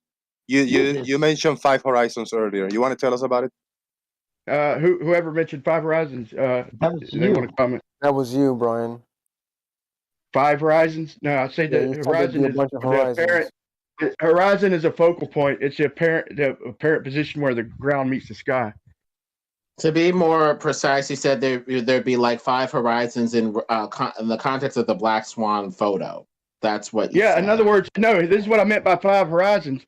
In other words, if my horizon's 2.5 miles away, B-Ball said he's shining the laser at the horizon. That horizon would be 2.5 miles away from me. I'd still have almost 20 miles in between me and the laser. So then if I took that spot and shine the laser again, shine another laser, then I'd be 18 miles from the observer. And then I go 2 more. In other words, there'd be several horizons. He says if you're shining the laser at the horizon, you're not even nowhere near line of sight. But my point is, it was only done at 8 miles. wait, I don't want to deviate from the. So if you're at one shore and I'm at the other, and we're both just standing there, and the Empire State Building is in between us. Okay, that's your reality. How in the F is the Empire State Building, or even a smaller building? How are you seeing a laser bend over that size of a blockage, man? What if the laser was half the distance that they claimed, as is evidenced by their own footage? How did you decide how far the horizon would be? Actually, a really interesting thought, because obviously Brian brought this in, and I think it's actually the best point I've heard him say, is obviously he's right. You move that laser, by a very short distance if you're shooting over a long range, and it's going to have a big impact on the other end. Couldn't we work out how many arc seconds or degrees of curve that the light would need to refract by? It's about a little more than a third of a degree. So if you want to work it out into arc seconds, yeah, it's probably around that. An arc second is a minute's what, 1/60th of a degree. Arc second's 3,600th of a degree. Why do you seem to completely ignore the 69 miles is 1 degree, right? So one third of that would be a third of a degree, right? No, because it's not linear. I don't know if my mic's which is why you working, need to but work it out. Brian, I'm just curious to know, why do you? He just said it's not linear. Hold on. He just said it's not linear. So every 69 miles is not 1 degree of Earth curvature. Yeah, but when we're talking about a portion it's of it, linear in degrees, dipshit. It's not linear in height and feet. It's linear in degrees, dipstick. Yeah, that linear function breaks your flat Earth too, just so you know. Yeah, and he just said Brian, that the fact that you degrees are just not called me a linear. The dipshit degrees are most without, certainly linear. like being a reasonable human being. To be frank, mate, you can go fuck yourself, because that was uncalled for. I've been perfectly polite. I accept that, man. Don't be a I cunt. accept that. You're right. That was uncalled for. I appreciate the acknowledgement. I'll drop it. We're done. Move on. Let's go. All right, All can good. I try one more time? Why do you actually give any credibility to this data when the evidence that these people have provided has included absolute fabrications of their location, which is actually instrumental in the analysis of the data? How about when Dave Marsh? I mean, Dave. He doesn't care. He doesn't care. How about when Dave? Man, what's his name? Not Dave Marsh, but Dave. Allegedly, Dave is in the boat with a big whiteboard, and he makes it like multiple miles, rowing away while tracking the laser. It never gets higher on the freaking And how far did he whiteboard. go? How far did he go? I think he's seen it up to like 7 kilometers, like 4 miles or something. 4 miles isn't far enough. Bro, 4 miles? When you're talking about Earth curve, bro, you tell me a way that light could stay at the same height on that whiteboard from 1 mile to 4 miles when it should be like a freaking about a 7-foot drop. It should have rose up 7 feet. It'll be 4 squared or 16 times 8 inches or a third of that. So that'd be like 10 feet. 10 feet of drop. Ooh, I'm not sure about that. I don't know. In feet, you just take 2/3 of the What value. elevation? So if it goes 4 squared 16, 2/3 of that would be about 10. Right, thank you, Lemon. The way they think of it, they just automatically think that the Earth's a globe, so their brain automatically just goes to this mode. Brian, well, no, there's no way he was 4 miles. There's no way that he kept a laser the same height on a whiteboard while in a boat. Brian. Their brain automatically dismisses it. It's weird. Brian, picture in the chat. Look at the picture in the chat. We're gonna take it somewhere else. Are you How is going this to possible? comment on that on the point I just made before we move on? You want to comment on how? Before we continue, because Genesis has been sitting here for a long time. I just want to hear Genesis say a word or two. I don't know if it's a question, comment, concerns, but let's give the floor to Genesis. I never heard this person speak. I'm even afraid to say him or her speak. But Genesis, what's up? Hi there. It's him. Yes. What I up? have nothing important to say. More that I have a problem, so I maybe need some shoulders to cry on. I've been It's good to hear you, man. the Bev channel, the Discord. Oh, you've been hanging out over there in the Bev neighborhood. Now I think I maybe been brainwashed. So I think I have a problem. Oh no! Yeah, this is good. This is good. Yeah, if you want if you got any question or points to make, All horizontals are parallel. Wait, say that again. Sorry, go ahead. Yeah. I didn't say anything. Or did I? I heard parallel. I heard parallel, but I didn't hear I anything. heard nothing. Okay. Good. Hey, you're welcome. You're welcome to join. I mean, I'm just here. kidding. Forgive me for that. It's all good. But I'm here almost daily. Saturdays, Sundays. Sometimes I am, sometimes I'm not. But you're welcome to come in anytime, man. Earlier in the shows, the first hour is always a little slower. So if you come in early, you got more time to have a more relaxed, discussion among us. Yeah, man, it's all good. Yeah, I just have to say I followed you, Jose, for several years now. I think you're very good, and the people here is very likable. So keep up the good work. Thank you so much. Thank you for the support, man. I appreciate it. I really do appreciate it. Yeah, this is what it's all about. This last point. This is what it's all about. To have a place to come in and hang out. It doesn't matter your point of view. It doesn't matter what bias you got. There's always a good opportunity to speak your piece and have all kinds of fun. This is not all education or to teach each other or try to convince each other. It's to have fun and learn in the process. So all is good. Carry on, guys. I'm gonna stay another maybe 15 or 20 minutes, and then we'll do final thoughts. We'll get out of here for the day. Earth is life. If there was a laser on top of that building, where do you suspect we would see that laser light? Would it be above the building, below the building, or even with the roof of it?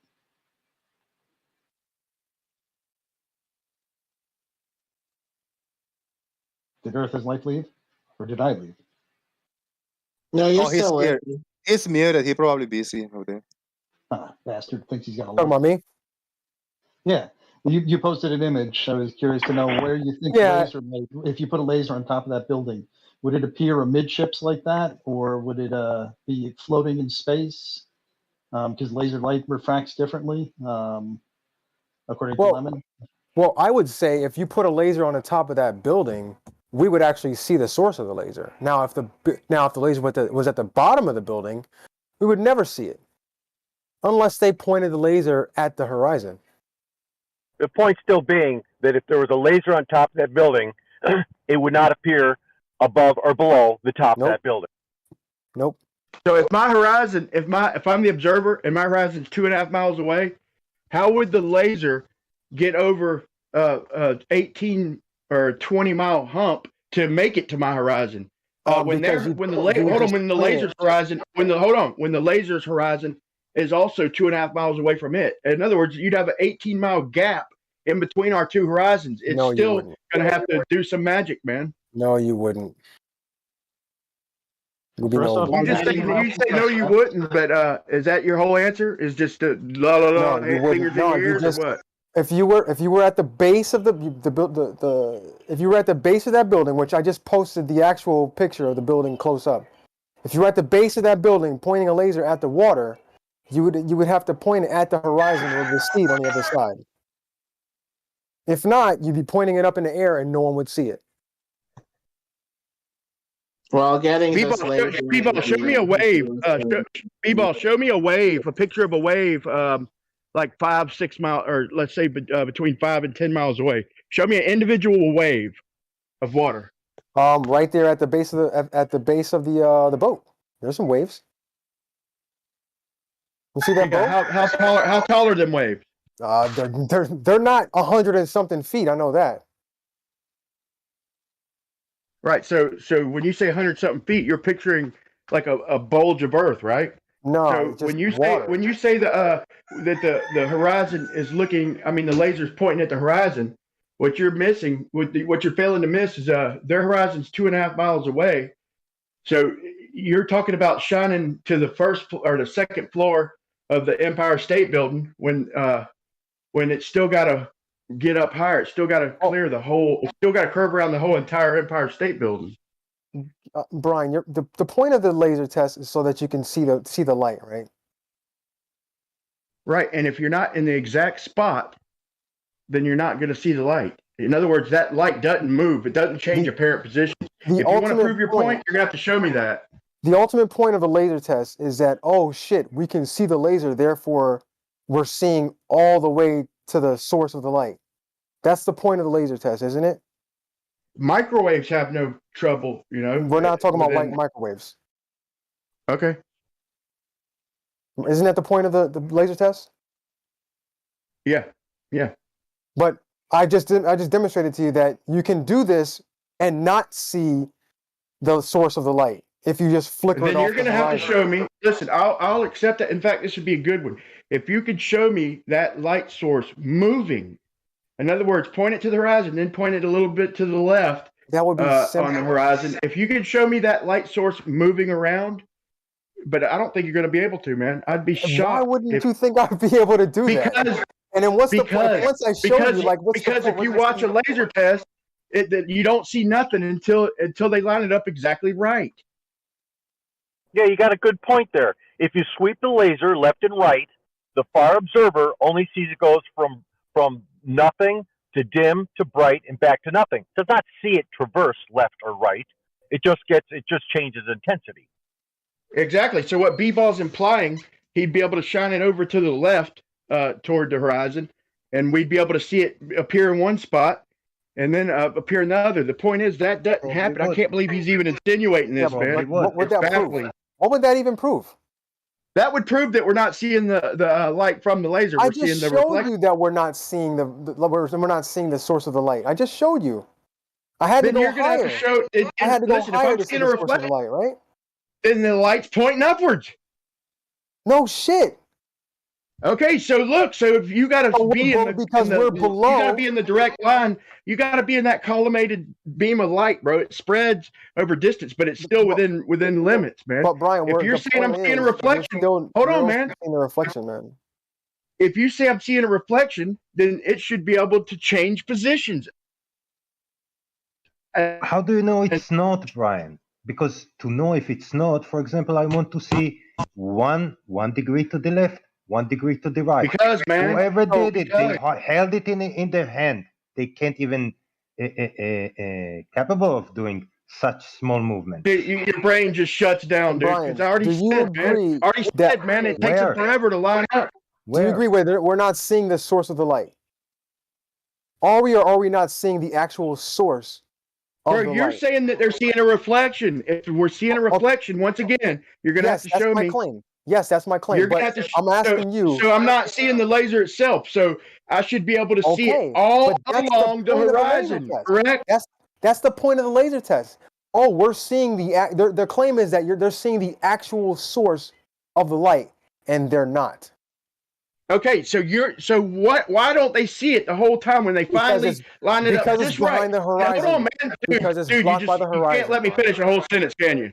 It'd kill you, wouldn't it? The point, what I'm asking is that if you say they're seeing a reflection in all the laser tests that I've seen, then you got to show me one example of. So, in other words, I'd be able to point the laser all along the horizon, and we'd see that reflection. But that's not what we see. But if you can demonstrate that, I'd have a change of mind.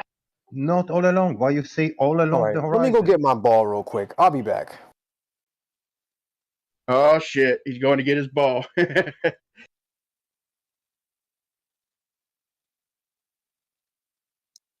Big thank you to everybody in YouTube land watching. We still have 59 people strong watching, 16, average people watching along the whole show. Channel is fairly new. We'll only be here for a few months. We broke the 1,000 subscribers mark fairly quick. Thank you so much for everybody finding my channel back. We just got monetized. We get the super chats rolling. Tomorrow, the membership will be activated for those who would like to support. We're going to have 4 tiers, $3, $10, $25 and $50. But the last 2 tiers, the $25, are gonna draw you a hand drawn that of whatever you want. You make the request of what you want me to draw live, and I will mail it to you. And the top tier would be 2 drawings. There is going to be a lot of extra perks of members only live streams and uploads. It's going to be channels shilling shout outs and all that good stuff. So yeah, check back, and if you're interested, read on the description on the memberships. If you can support with only $2.99 every month, that would be really cool. You can use a nice little emojis and special icons next to your name in the YouTube, and it's always fun to support content creators. And I really want to thank everybody here in the YouTube chat and over here in the call, because without you, we wouldn't be able to make this possible. And this is it's entertaining for everybody to spend a few hours on the interwebs, having a little fun and talking about the topics that we are interested in. So thank you, everybody. Cock-a-doodle doom, motherfuckers. Boom. Well, it's interesting that you mention a reflection, but you can see a reflection from both sides. You'd have to prove that it's a reflection by showing the water bouncing from both sides. Otherwise, you'd be invoking it, but not actually showing that that's the case. I mean, it could possibly be, but I mean, I don't know about that. And last point, if anybody in YouTube wanna send something to me personally, to Jose JG, to my address, you gotta send me a direct message. If you have a little frog that you wanna send me a frog, you wanna send me a picture, you wanna send me a shirt, you wanna send me a naughty bar, whatever you wanna send me, and you wanna send me to my address, holla at me, and I'll give you my address. The membership link will be up tomorrow. I just activated it earlier today, and it takes roughly 24 hours to be up on YouTube, but I already got everything set up. So hopefully tomorrow, I'll do a live show to test it and see if the membership link is going, and we'll take it from there. So boom, go guys.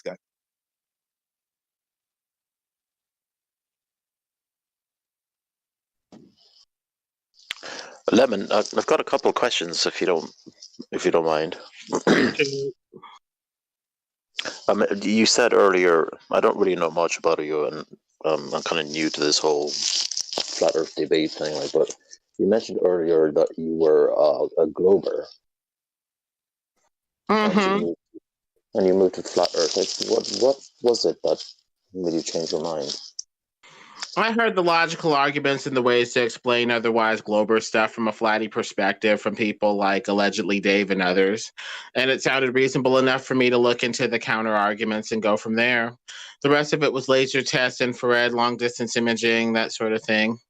And the Bible appears to affirm a flat cosmology. So that's 3 strikes for me. How long ago was it that you actually switched from glober to flatty? About 5 years ago. The Great Flat Earth Awakening, the current one was like 2016 for most people. Like 2012, 2016 is when it really picked up steam until the YouTube censorship really started kicking off.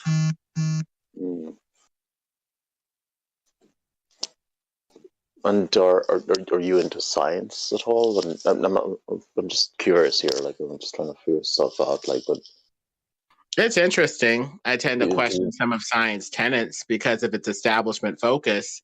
It seems that science isn't science unless you have the right viewpoint. You're not really allowed to challenge the party line.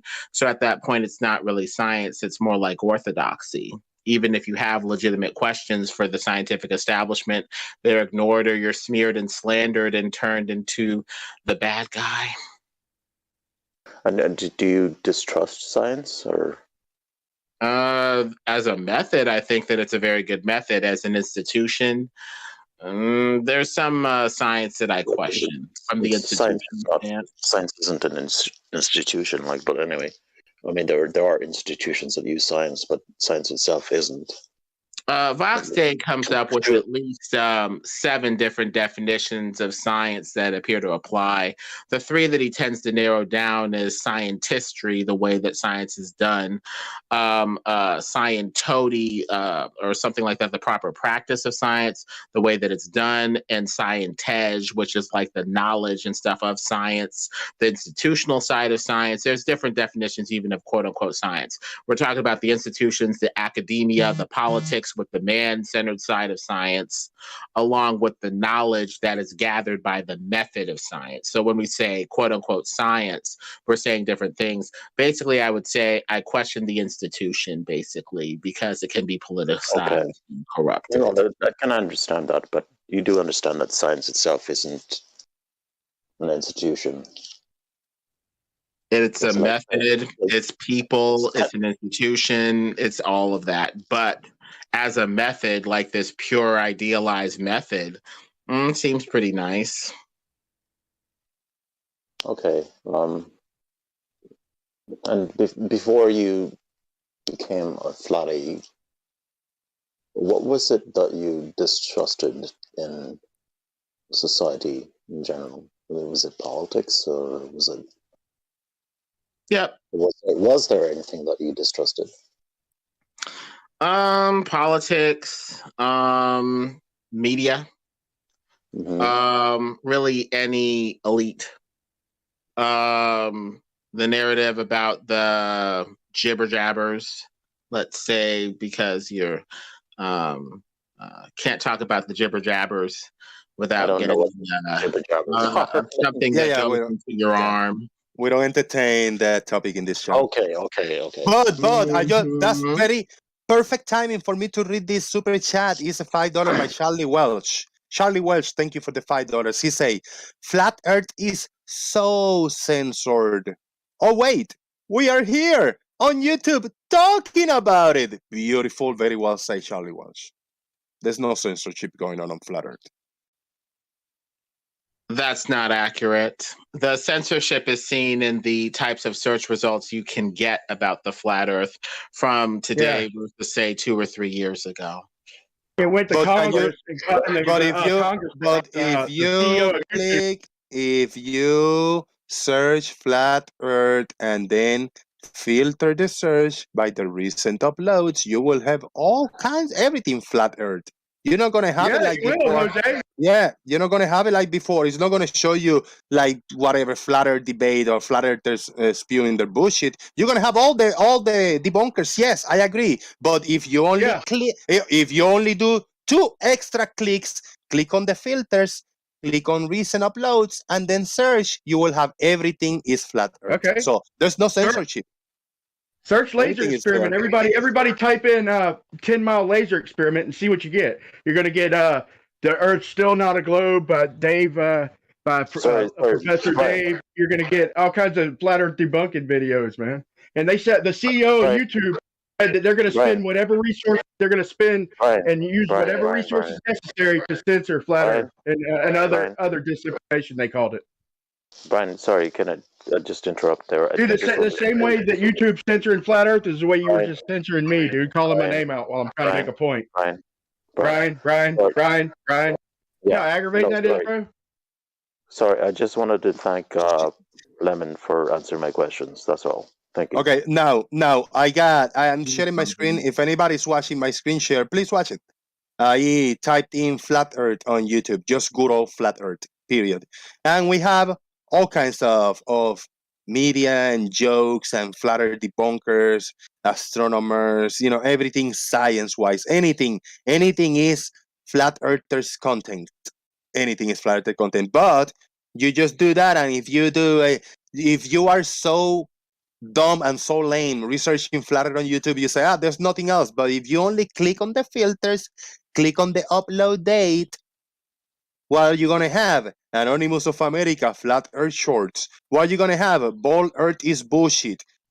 Why the flat earth is in the middle? Level Earth server. Yeah. We're going to have Bro Sanchez. We're going to have the flat earth debate 24/7.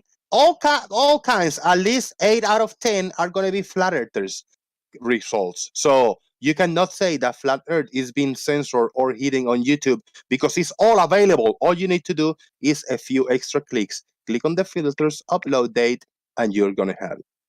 Thank you very much. CEO of YouTube said they're gonna do. They're gonna put a box at the bottom. They're gonna spend whatever resources necessary to shut down the spread of disinformation, bro. But it's still available. Nothing has been done about it. It's available, but it's hard to find shit, dude. It's hard. What? Do 3 extra clicks on the upload date, or type in a specific channel name. You will find everything is available. Okay, put Nothing in is 10 mile laser experiment. Jose, put in 10-mile laser experiment and see what you get.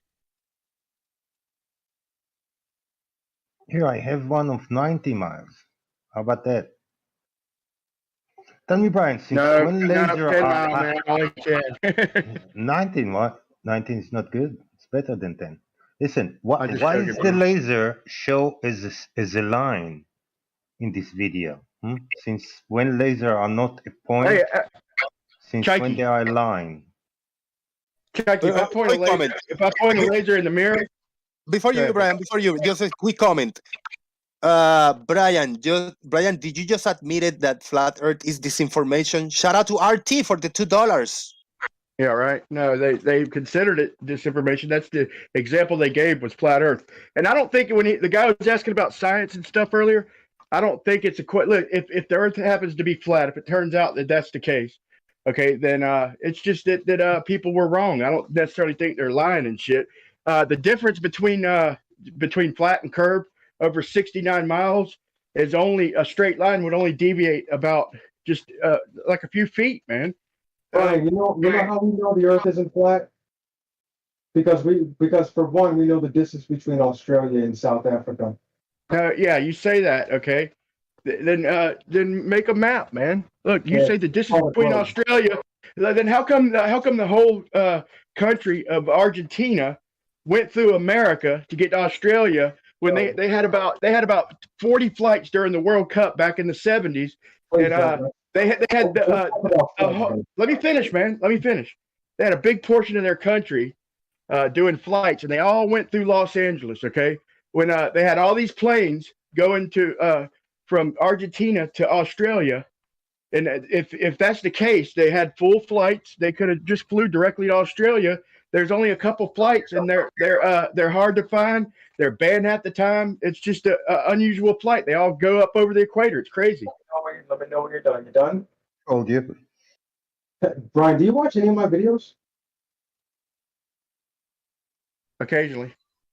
Have you seen the one about the Qantas flight? No, he's talking about the World Cup that was held in Argentina. But that was back in the 1970s or early 1980s, if I remember rightly. And there was a whole problem about actually how to get the logistics to get people down there. Because really, Argentina wasn't really that kind of international hub where obviously LAX has been for many years. So you're not just reroute. You're not going to reroute all your flights just for a 2-week football tournament, are you? Yeah, you're not going to fly a plane directly to Australia. The route they took is almost twice as far on a globe, bro. That's insanity. And not at least look into it. Brian, before I show you this, you need to take a look at my Qantas flight video. All right. Yeah, so, I'll take a look at it, Bebo. Anyway, you wanted to see this laser thing here? I'm going to show it. I'll share your screen for YouTube. It does raise suspicion, B-ball man. When you look, there's no cruises in between Australia and South America. There's no underground cables. They all go up north and then back down south. It's strange. Right. The point is, there have been flights from Argentina to Australia. Yeah, occasionally, and they're canceled most of the time. No, they're not. They actually happened.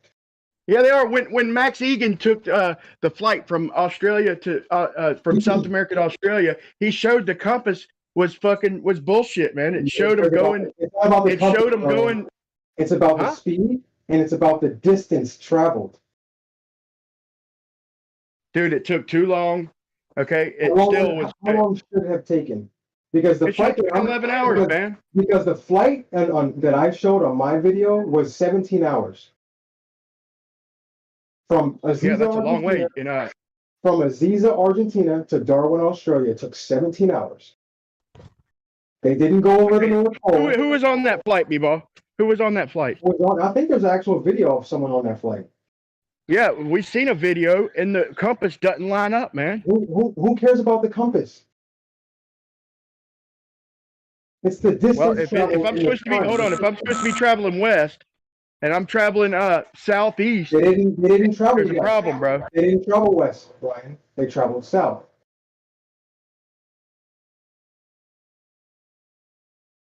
Hey, I think this is where I think we're over the target, though, man. Look, B-Ball, if we're gonna prove anything, I think it's gonna be with all tracked on FlightAware, right? It's all tracked, all GPS tracked. We know how long it took, and we know the distance between those two airports. No, dude, GPS drops off, man. No, it didn't drop off. Yeah, it does, man. Hey, you are on screen right now. Do you want to do the laser thing? And then we'll I'm gonna have to take my headphones off. So let's just. So you're claiming you wanted to see the laser travel along the edge. If you can see my screen, along the edge here, right? Is that what you wanted to see? Now I'm gonna have to hold the laser in my hand in order for you to see it. Right? You see the laser? No, B-Ball. You got to leave a gap in between that edge, okay? But in other words, I can't see the laser's horizon. Hold on, man. Fuck, dude. God, man, I'm trying to make my sentences quick, bro. Easy. I'm gonna be back here against the wall. Make my sentences quick, there, bro, so he can respond. But you don't let me even say my whole full sentence. My point is, you're gonna have to leave a gap in between the horizons, because me, over 20 miles away, I can't see that laser's horizon, bro. So you got to leave a gap. Look, here's the laser on the top of the ball, right? Now, hold on. I don't know if you can hear me.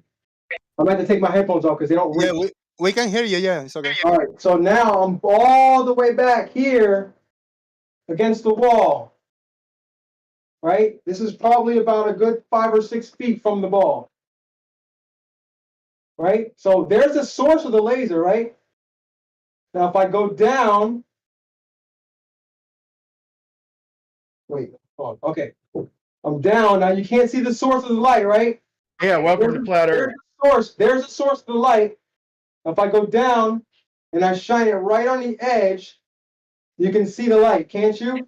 Yes. You can see it flickering on the edge? Yes. You're assuming that I can see that laser's horizon, bro. You're not. That's not. Yes, perfect. If I'm 25 miles away, standing on the ground, beautiful demonstration. Beautiful demonstration. That is it. That's a good one, bro. That's an awesome demonstration. But can I see that laser's horizon? If I'm 21 miles away, if that laser's 5 feet, can I see that? Okay, Brian, one second. What I see here is a claim that the Flat Earthers say when we see over water, we are seeing the laser, the source of the light, where the light is coming from. And that's not necessarily have to be true, because right now we don't see the source of the light, but we see the light of that laser coming up. That's beautiful, Earth is life. Yeah, you see the light hitting the ball. But here's the problem. The problem is, hold on, let me tell you the problem, B-Ball. The problem is I would have to see that laser's horizon, but I would not be able to see the laser beam's horizon from over 20 miles away. Horizon, I don't understand what you mean. In other words, if the laser beam's horizon, its blockage is 2.5 miles away, and I'm 20 plus miles, then there'd be multiple horizons in the way. No, there wouldn't be multiple horizons. There would, man. If the horizon is 2.5 miles, the water is blocking the source of the light. Okay, very good. So let me ask you this then. So the light we're seeing in that 20 plus mile laser experiment, how far away from the observer is that light? Depends on how far away the horizon is. Just give me a approximation. Depends on how high you are. Okay, my horizon, I'm 5 foot high. My horizon's about 2.5 miles away. Okay, so you're pointing the light at the horizon, right? 2 miles away. No. I'm the observer. The laser is 21 miles away, and it's 5 foot high. Wait.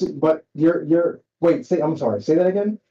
The laser's 21 miles away, and it's 5 foot high. I'm 5 foot high, and I'm 21 miles across. Yeah, okay, so me as the observer, how far away is that light that I'm seeing? You're seeing it flicker off the water. So I'm seeing it. So I'm seeing it at 2.5 miles. We're seeing it flicker off the water. Okay, so then that laser would have to make it over its horizon and then continue on for over 16 miles to hit my horizon. Yeah. Well, what you're showing with that globe is all fine and dandy. It's basically a cross section of the light. Oh, so now it's a big long cross section. Yeah, when you know how when you shine the light on the ground, it kind of spreads out.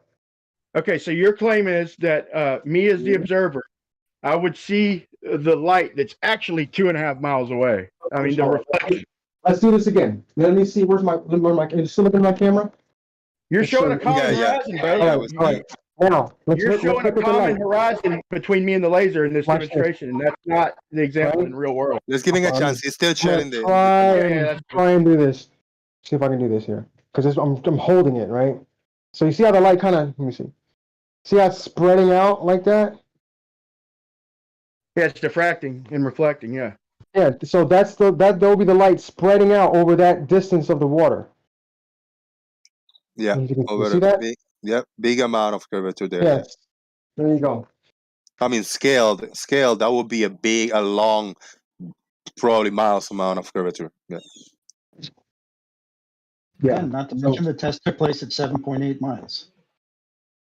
I posted a video where you can clearly see the line. You don't see a point. The laser is a point. It's a line. Why is it a line? So does that answer your question, Brian? Thank you for having pants on while doing the presentation or this live. Of course.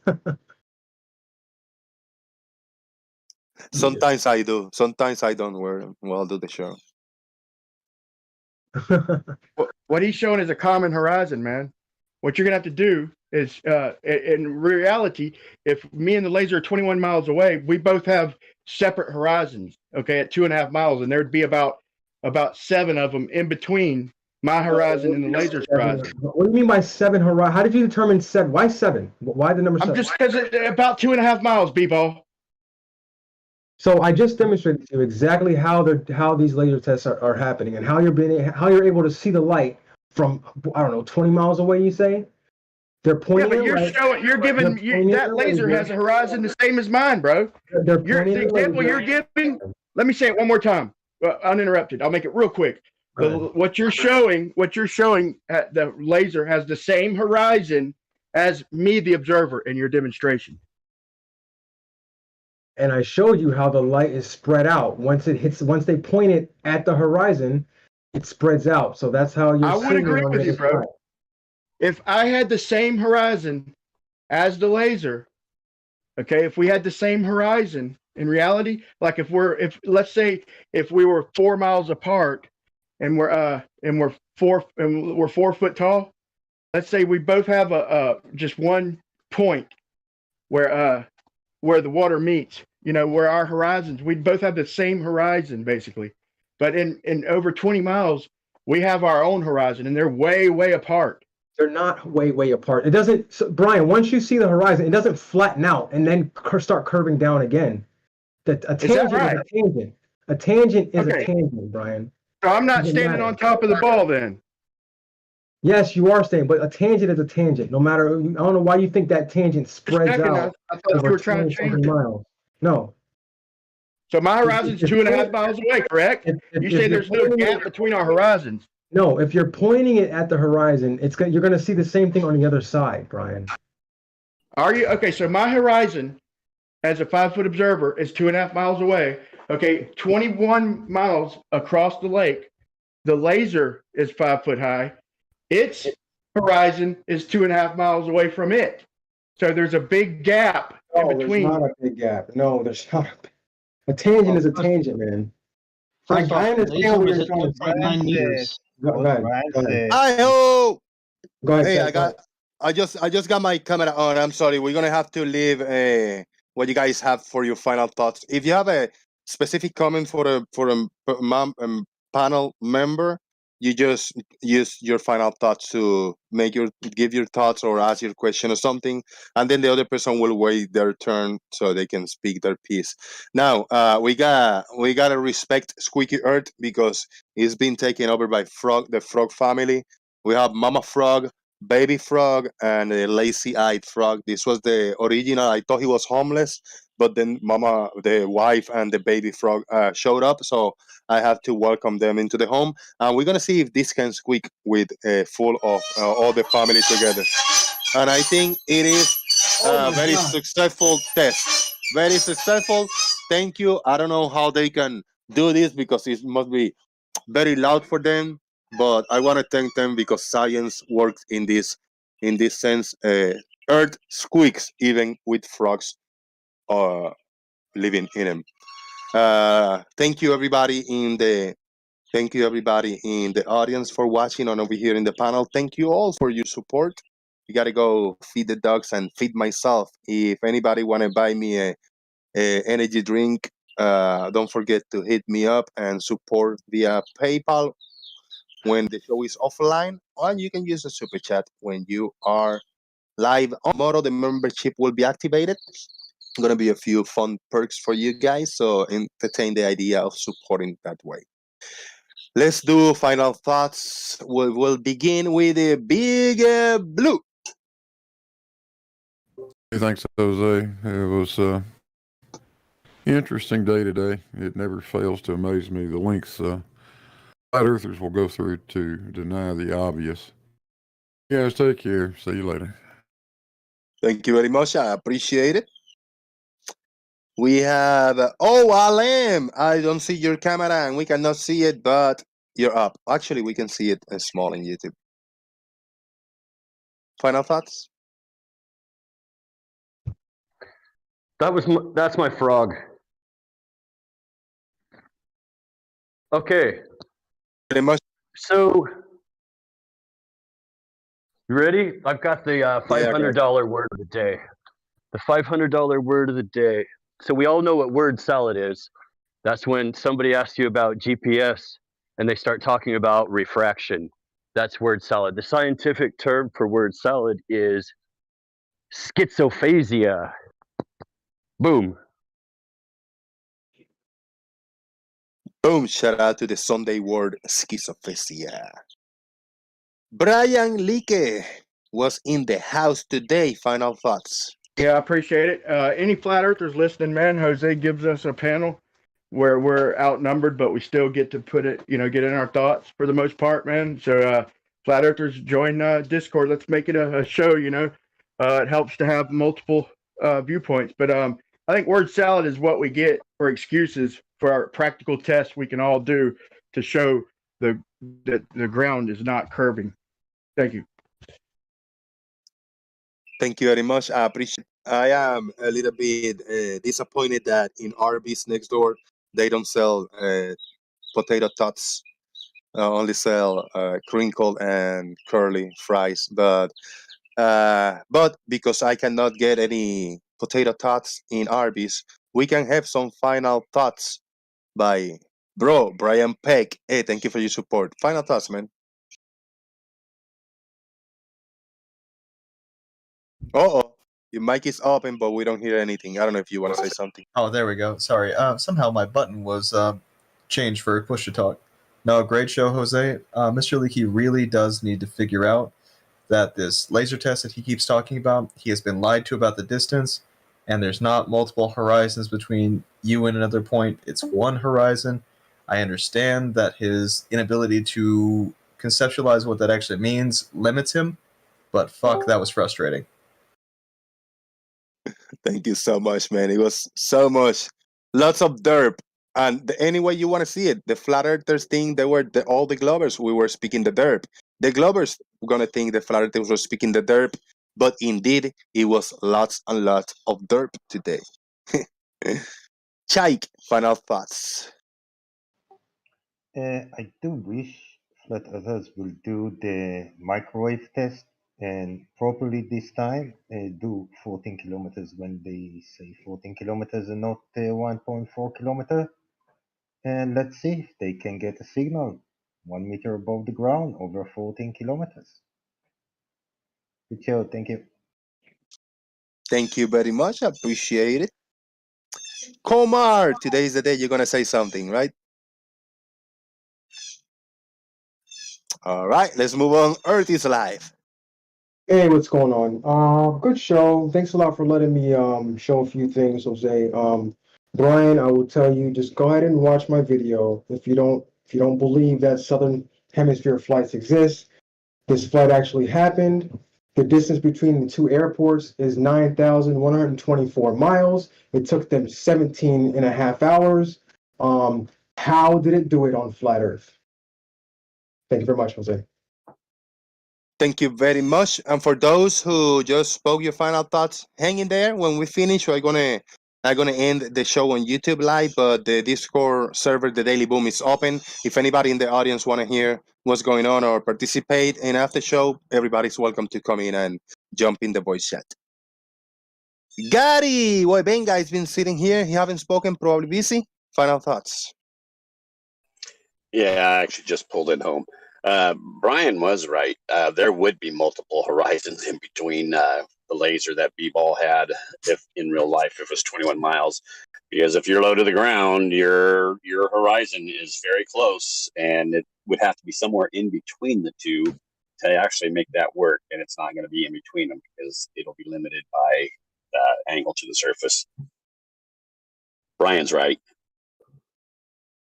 Boom. Thank you very much. Appreciate it. Fred, the even more magnificent. You want to try now? After 3 hours of you waiting to say something?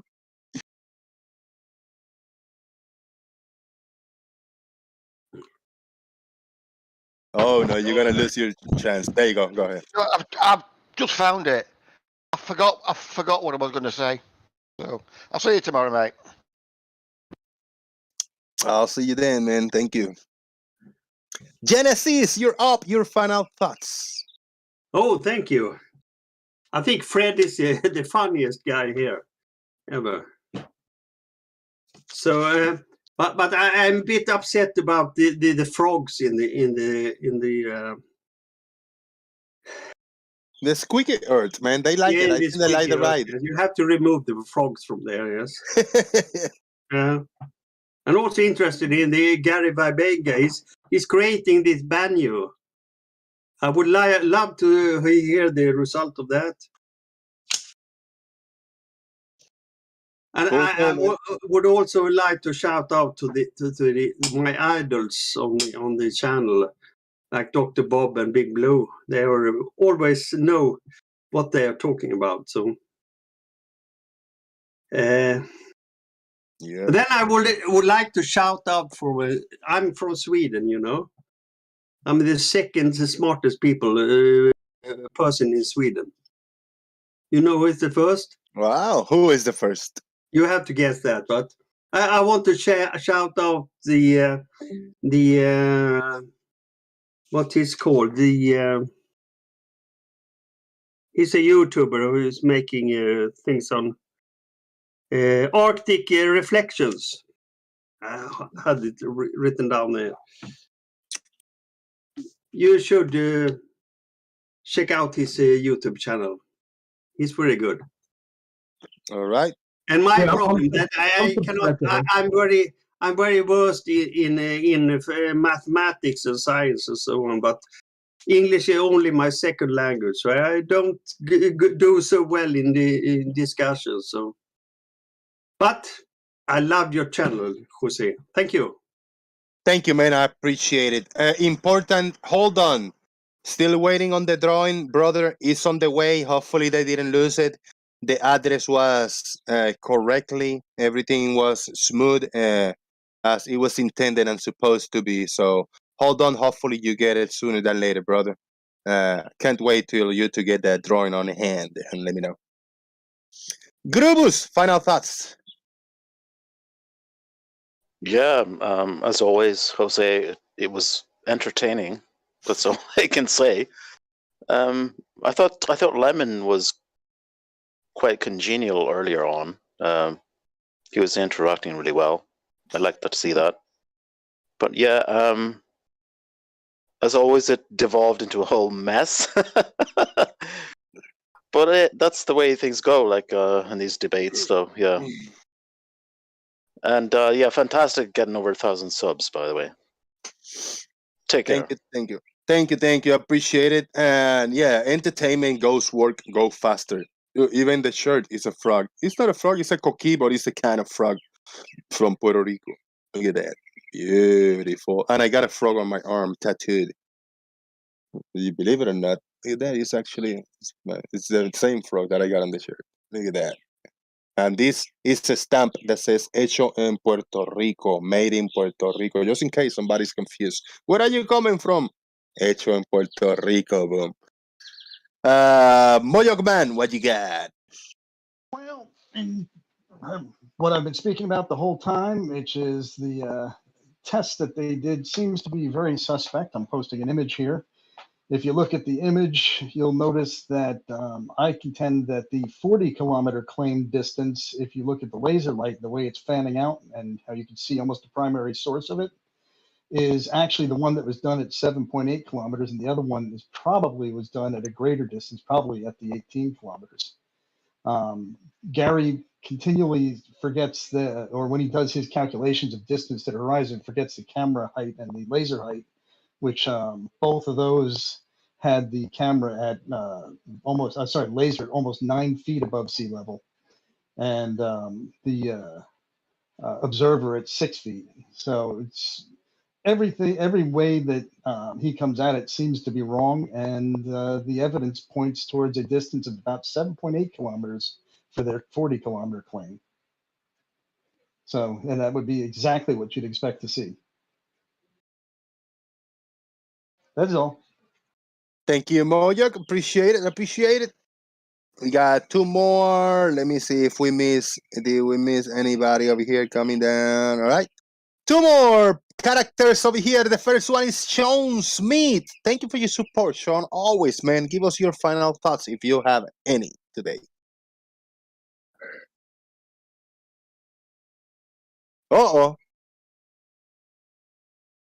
Sean Smith is a channel that I want to put in my main page of the promoted channels. I think I got 3 channels now. I did that in a rush, and I haven't gone back and sit down and set it all up. I want to put your channel because you're a great artist, Sean Smith, on music and painting. So big shout out to you, brother. Thank you. And last one here today is Steve Rorino. Thanks, Jose. This was an entertaining show today. I just lurked about, just kind of chuckling in the background, and so very glad that we're not on a ship relying on Gary Wybanga, Lemonbird, and Brian Leakey to get us to where we need to be. Have a good weekend. Thank you so much. I'm gonna it's gonna be quiet for 15 seconds unless anybody forgot to say something and want to give us a second round of final thoughts, and then I'll jump into shut it all down. The silence time begins now. What do you have? Oh, there's no silence here, Jose. We can keep it going if you really want to. I would have liked Brian to stay so I can show him some of the data from this flight. But it seems like he had to go. Yeah, this was it. I just needed to reach my main PC so I can shut it down. I'm here, and once again, thank you everybody everybody watching, everybody over here on YouTube. Don't forget to like or dislike this show. Leave a comment in the comment section. Let us know your thoughts, and let's continue with the discussion. This has been Jose JG. Boom! And I got one last question. Is there any valid arguments against the globe Earth?